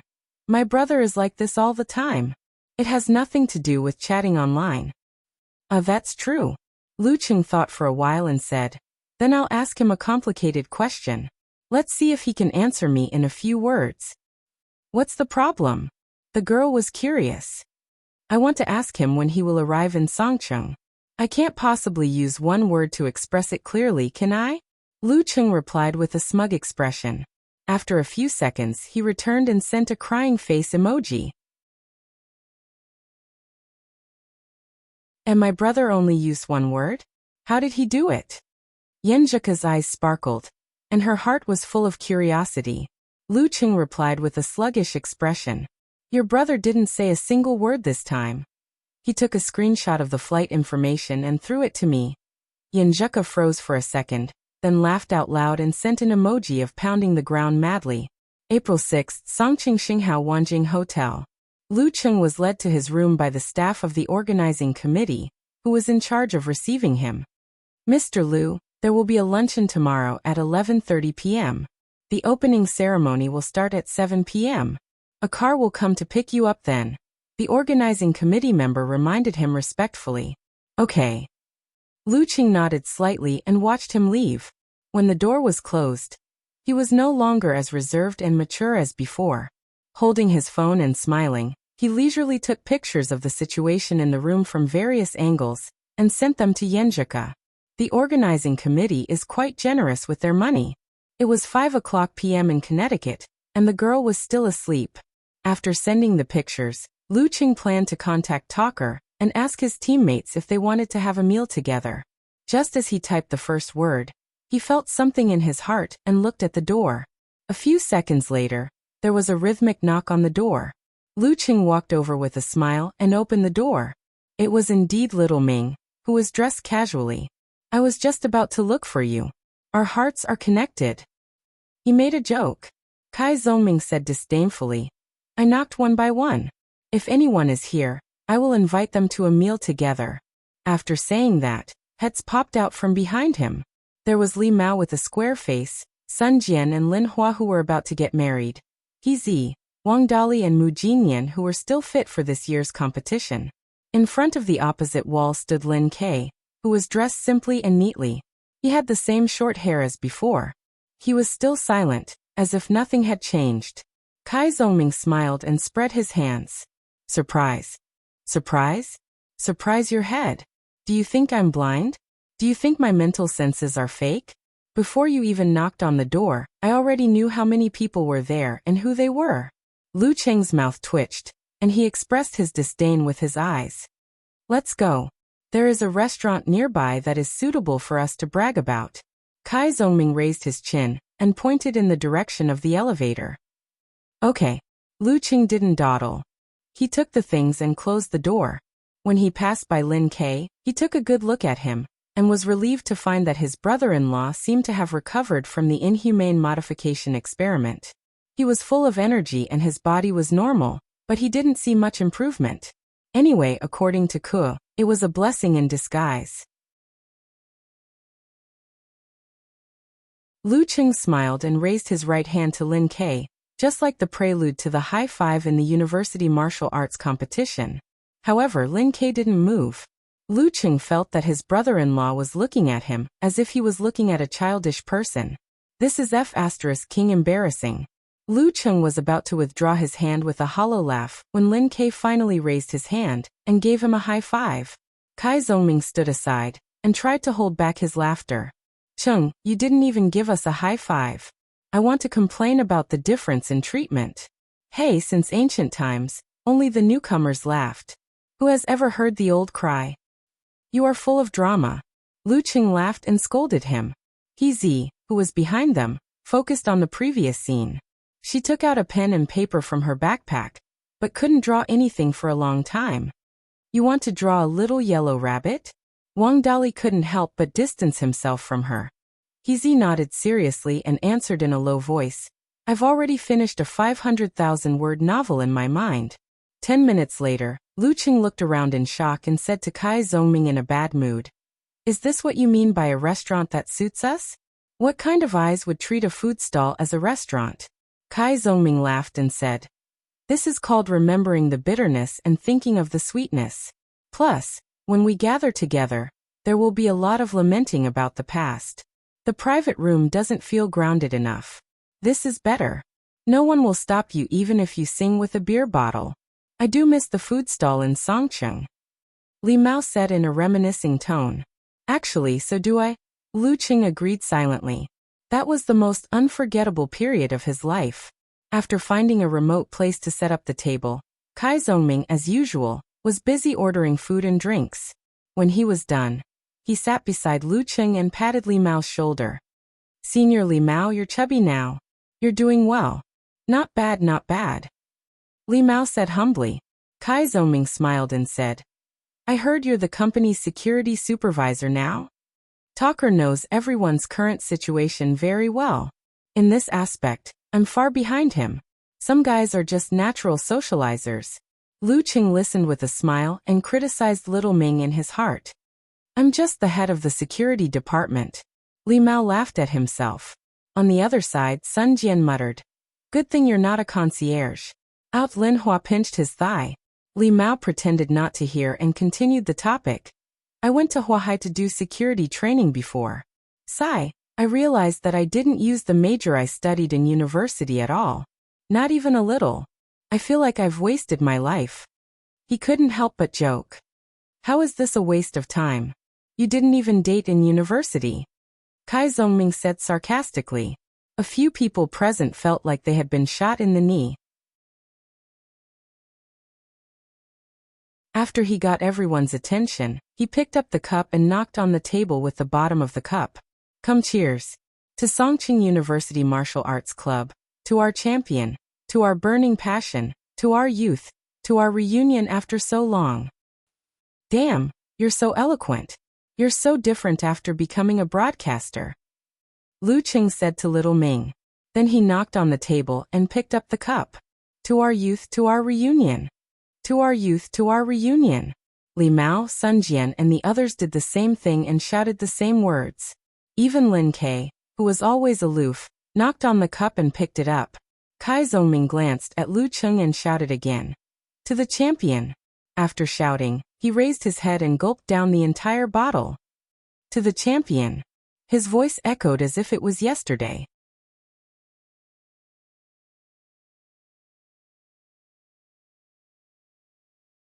Chapter 709. After eating and drinking to their heart's content, they reminisced about the past.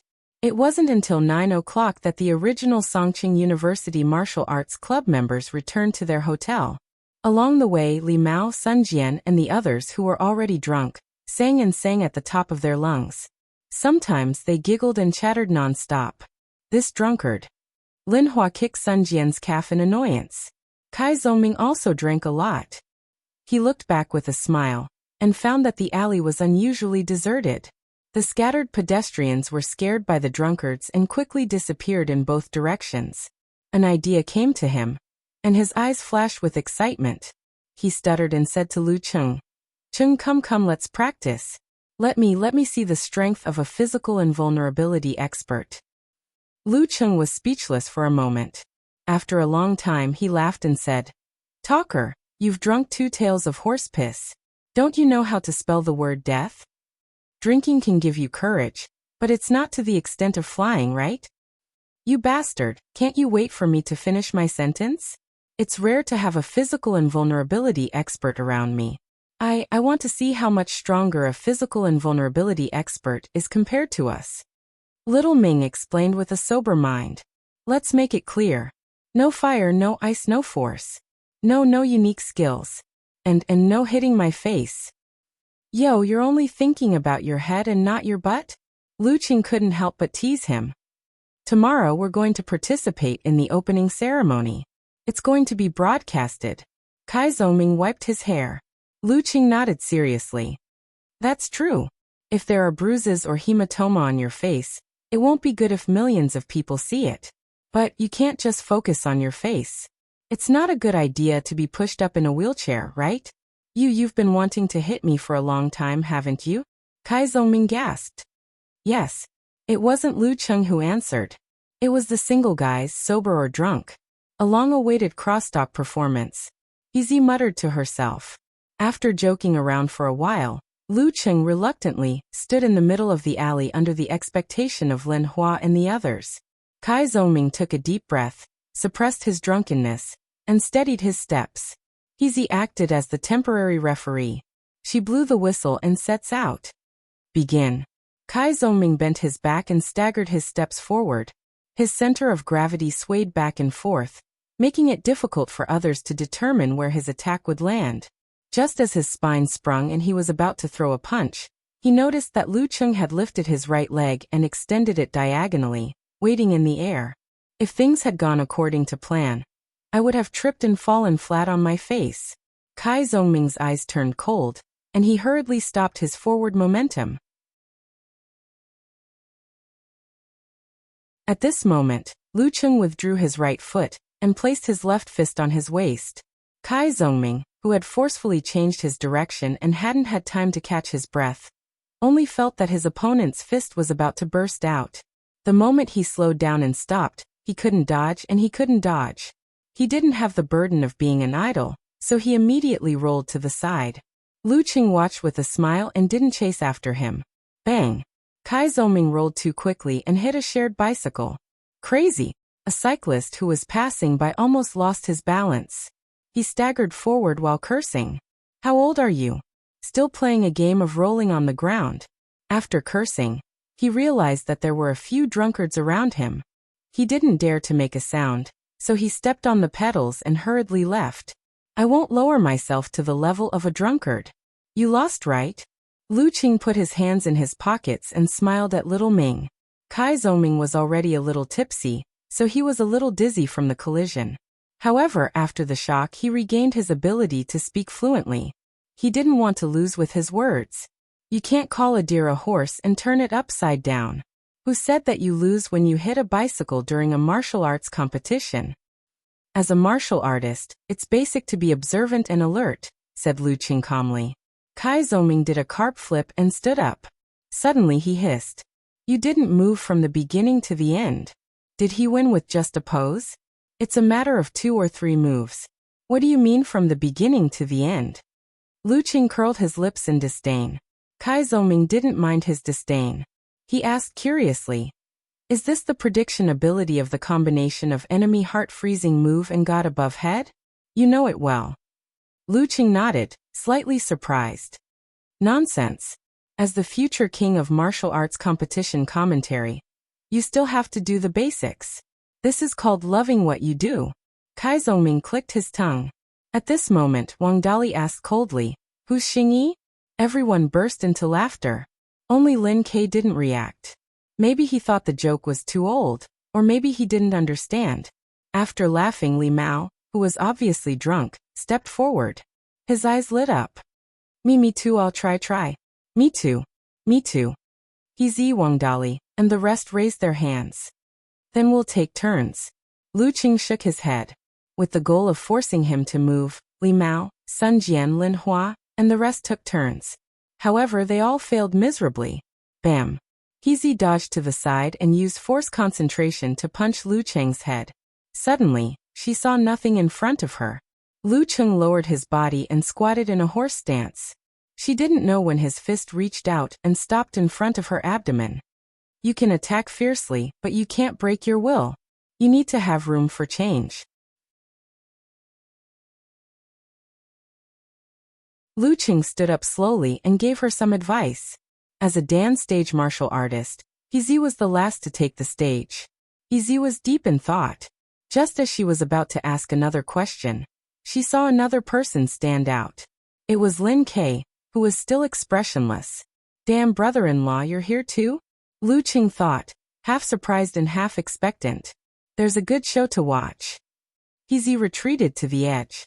She hated that she didn't have a bag of popcorn. Li Mao and the rest had similar expressions. Hey, is this the Municipal Administration Bureau? There are 2 people here who want to tear down the street. If it weren't for Lin Kai, Kai Zhongming would have already complained. Now he could only say it in his heart. Lin Kai didn't say anything. He arched his body slightly and the air around him became heavy. Begin. Izzy almost forgot her duty. Bam. The concrete under Lin Kai's feet shook violently. Like a meteor, he flashed in front of Lu Qing in a flash. There was a strong wind behind him. Lu Qing put out his right palm in advance and clenched his fingers, firmly grasping his brother-in-law's fist. He was about to shake off Lin Kai's accumulated strength, when he felt the small muscles on his fist squirming strangely, as if they had a life of their own. They forcibly broke free from Lu Qing's grasp. Bam, bam, bam. Lin Kai stepped forward and threw a series of cannon punches. The lights of the surrounding street lights were distorted, as if there were invisible hands pulling them. Lu Qing felt like he was underwater, and the pressure on his body was getting stronger and stronger. However, this level of influence had almost no effect on him. He twisted his waist and spread his arms, tearing off layer after layer of adhesive. Bam, bam. Lin Kai's chain of attacks was tight. His every punch and kick seemed to have been precisely measured. But no matter how hard he tried, Lu Qing was able to defend himself without directly using his supernatural ability. He didn't even move half a step. After a few seconds, Lin Kai retracted his fist and retreated. There weren't many cracks on the ground. Both parties had control. Encountering gods in the void, self-reflection? Lu Qing asked in delight. Brother-in-law has reached this level so quickly? Is this a blessing in disguise? Lin Kai nodded slightly and gave an affirmative answer. Based on the condition of your body, you're at the peak of the inhuman stage. The next step is to search for the path of physical invulnerability, said Lu Qing happily for his brother-in-law. Lin Kai's gaze didn't change. He seemed to be talking to himself. I'll return to the war-torn zones next month. Using life and death as a training ground? Lu Qing nodded slowly and asked in confirmation. Lin Kai shook his head. He put his hands in his pockets and walked towards the exit of the alley. Then he answered in a low and calm voice. The answer I want is there. Back at the hotel and entering the elevator, Lu Qing, who was still pondering the true meaning of brother-in-law's words, decided to give up. He was about to ask his wife when He came over and smiled. Senior, Xiaoling forwarded an email to you. It's about an interview program. Eternal Nightfall? Lu Qing thought for a few seconds. She went to the TV station for an internship? Yeah. She majored in editing and directing. Reporter Xu recommended her to the provincial TV station for an internship. She has a good relationship with reporter Xu. This interview program was also arranged by reporter Xu, explained He. All right, I'll check the email. But I don't remember her forwarding it to me, said Lu Qing, recalling the email he had just checked. He fell silent for a moment. Then she twitched her mouth and said, with her IQ, maybe she really did forward it to the wrong person. You should check again. At this moment, the elevator arrived. Lu Qing logged into his mailbox as he stepped out. He did see a new email, but the sender's name was completely different from Yan Xiaoling's. Lu Qing. Is this it? Lu Qing showed it to He with uncertainty. He was stunned for a moment. Then, she called Yan Xiaoling and asked directly, what's the signature on your email? It's... Yan Xiaoling suddenly fell silent. Then, she shook her head like a rattledrum. It's not me, it's not me, it's not me. Oh no, I forgot to change the signature of my middle school student. Senior saw it, he saw it. If it's not you, then who sent that email? He's face twitched obviously. I don't know. Yan Xiaoling answered without hesitation. P.S. I have something to do in the afternoon. The chapter in the evening will be late, around 9 o'clock.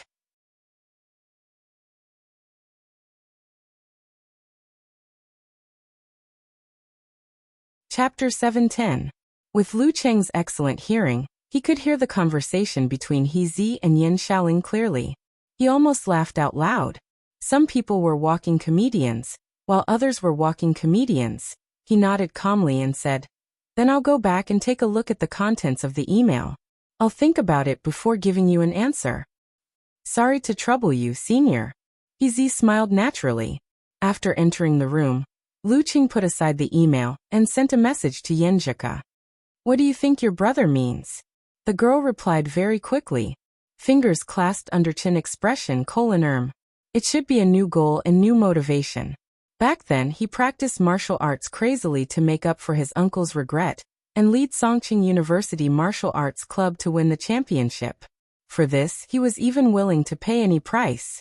After achieving his goal, perhaps he lacked motivation. That's my guess. After all, there are almost no people who want to become stronger purely for martial arts. Even if there are, they need other motivations. She said a lot in one breath. Of course, Luqing agreed. Yeah, Dragon King is considered to be relatively pure. However, he still needs someone as strong as Warrior Sage to reach his current level. My brother probably found a new meaning in life in the war-torn areas. Yeah, that's most likely the case. Yenjika nodded slowly. That's not bad.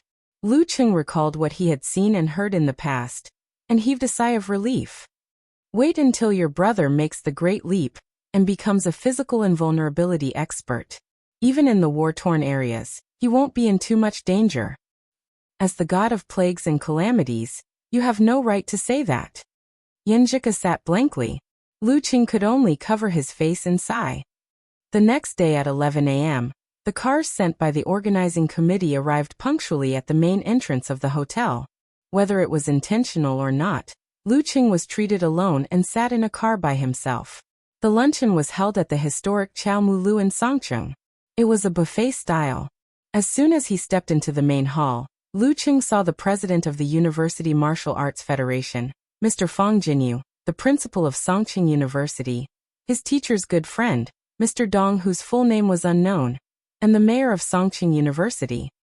"Haha, your good student of Songqing University is here." The mayor of Songqing pointed at Luqing and smiled at Principal Dong. Luqing and the rest stepped forward and greeted. "Hello, Principal Dong." Then they greeted Mr. Fang Jinyu and the others separately. No matter what, they still had to be polite. After some pleasantries, Principal Dong looked at Luqing and chuckled. "Your master often says in front of me that he wants to train you, give you setbacks, and give you a failed education, but it seems that he has never succeeded. What the hell? Master actually has such a sinister mind." Luqing had never expected this. He was both surprised and amused at the same time. However, his expression did not change. He only smiled and defended his master's dignity. "Headmaster Dong, you can't say that. My most important step indeed came from a setback." Headmaster Dong smiled and nodded. Zhangwo has taken in a good disciple. In Moshang City, Geyser was happily drinking wine and listening to a play. Suddenly, a sentence flashed past his ears. "Life is the most bitter of all. Bad friends, bad disciples." Geyser smacked his lips and nodded to himself. That makes a lot of sense. On the topic of his master, Luqing, Headmaster Dong, and the other middle-aged and elderly people started chatting.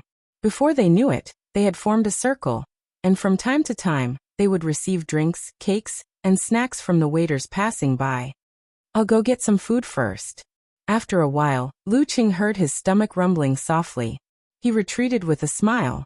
At this time, he found that some of Kai Zongming and the others were eating, some were talking to the directors of the local martialist association, the coaches and teachers of other universities, and some were chatting with other guests and contestant representatives.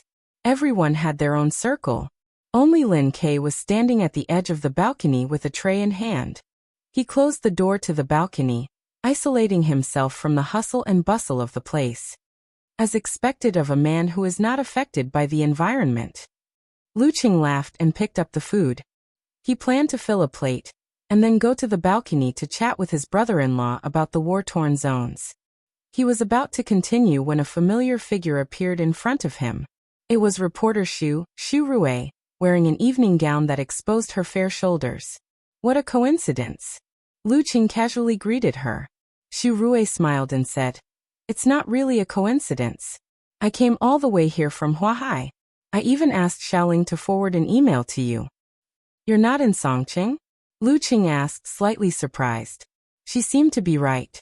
Xu Rui wrinkled her nose and said, "Yeah, I went there on impulse. Huahai TV is one of the biggest channels in the country." Lu Qing didn't ask further. He changed the topic and said, "I've seen your program proposal. It's pretty interesting. But are you sure you want me?" The program Xu Rui wanted to do was called Walking into the Physical Invulnerability Stage.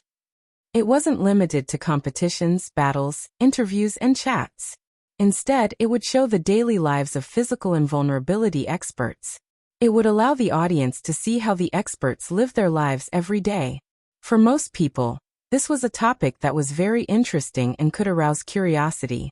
Just like in ancient times, farmers would imagine that the emperor used a golden carrying pole. The audience could also use this to fulfill their dreams of physical invulnerability. "Why do you say that? I think you're great. You had the bearing of a great general when you were interviewed." Xu Rui frowned, puzzled. What I mean is that my daily life is boring."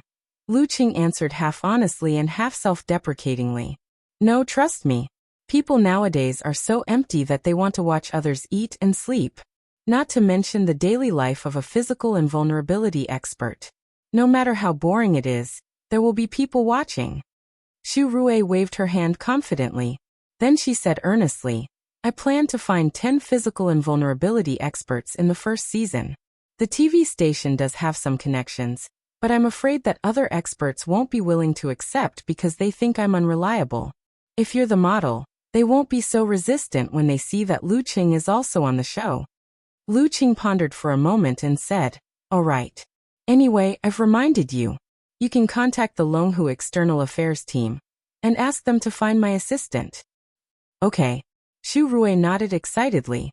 Then she smiled and said, "Well, find my assistant. You're acting like a big shot now." Lu Qing laughed and pointed to the balcony. "I have something to do. I'll go over first." Xu Rui followed his finger and replied with a smile, "Okay." When Lu Qing turned around, she stood on her tiptoes and looked at the balcony. She muttered to herself, "That king of awkward silence is here too?" At 7:00 p.m. The opening ceremony of the new university martial arts competition finals. After Mr. Fang Jinyu, the president of the federation, and Principal Dong of Songqing University finished their speeches, the host took a deep breath and raised her voice. "Next, let's welcome a group of heavyweight guests. Let's welcome." Before she could finish her sentence, she was drowned out by the roar of the audience. "Lu Qing." Then there was another round of shouting. "Lin Ke." The audience shouted one by one, just like when they introduced the team members on the home broadcast. In the end, they said in unison, "Songqing University, Songqing University. Champion, champion." Backstage, Lu Qing and the rest heard it. It was as if they had returned to the hot-blooded days of the past. Their bodies couldn't help but tremble slightly. "You haven't forgotten us yet." Little Ming pretended to be calm and said, "Are you happy? Are you touched?" Lu Qing asked in amusement. Kai Zongming was silent for a few seconds, no longer as relaxed as before. He took a deep breath and said, "Touched." As soon as he said that, Lin Hua, Hizi and the rest couldn't help but cry out in a low voice. "Songqing University, Songqing University. Champion, champion." Lu Qing controlled his emotions and glanced at his brother-in-law, only to find that he had already looked to the side. They strode forward and came to the stage in a single file, which attracted more enthusiastic cheers. After calming down, the host smiled brightly and said, "They can be said to be the most legendary team in the history of the university martial arts competition. It only took them 2 years to go from being at the bottom with no hope to winning the trophy. Now there is still a legend among them. They already have a mighty one with physical invulnerability. Maybe there will be more in the future. They are the pride of Songqing and Songqing University. They are the champions 3 years ago, all the members of Songqing University Martial Arts Club." In the aftermath of the champion, the host walked to Lu Qing and said with a smile, I'll interview them one by one. Lu Cheng, you are one of the most successful people in the university martial arts circle. You are the idol and role model of many people. What do you want to say to your juniors? Lu Cheng took the microphone and recalled for a few seconds. In this path, in addition to relying on one's own efforts, opportunities are also important. I don't want to dampen your enthusiasm. I just want to introduce the situation of the martial arts circle seriously. If you want to walk the path of martial arts, without good guidance, perseverance and good martial arts, only 1 or 2 out of 10 people can hope to reach the professional 9th pin. Even if you have those, a large number of people will be eliminated. They can only use the amateur level as a stepping stone to get a job. They may have no problem with food and clothing, but there is not much difference between them and the others. When you reach the professional 9th pin, you can feel the transcendental feeling of a martial artist and show off your masculinity in front of girls. Your income is almost the middle class, but there is limited room for improvement unless you reach the Dan stage. From the professional 9th pin to the Dan stage, even if you have good martial arts, only 1 or 2 out of 10 people can reach the Dan stage. Beyond that, the inhuman stage is another hurdle, and those who can make the great leap are few and far between. This is the general situation. If you really want to walk this path, you should understand that you are most likely to reach the amateur 2nd or 3rd pin, 4th or 5th pin. If you don't have the cultural knowledge to reach the standard, you can only develop in a small city, which is definitely not what you expect. Okay, I've been long-winded for a long time. I'll say one last thing. Making a decision without thinking about anything is not courage. It is rashness. When you seriously consider the difficulties and how to deal with the future, you still do it without hesitation. That is a real warrior. A real martial artist. This is what I want to say. That you're tuning in to the Li Mei's Wuxia Whispers YouTube channel. We're so grateful for your support, and don't forget to subscribe to join us on this incredible journey through captivating stories. Your generosity through donations truly makes a world of difference, as it's the primary source of revenue that allows me to expand and enhance this channel for you. Thank you from the bottom of my heart for being a part of this adventure.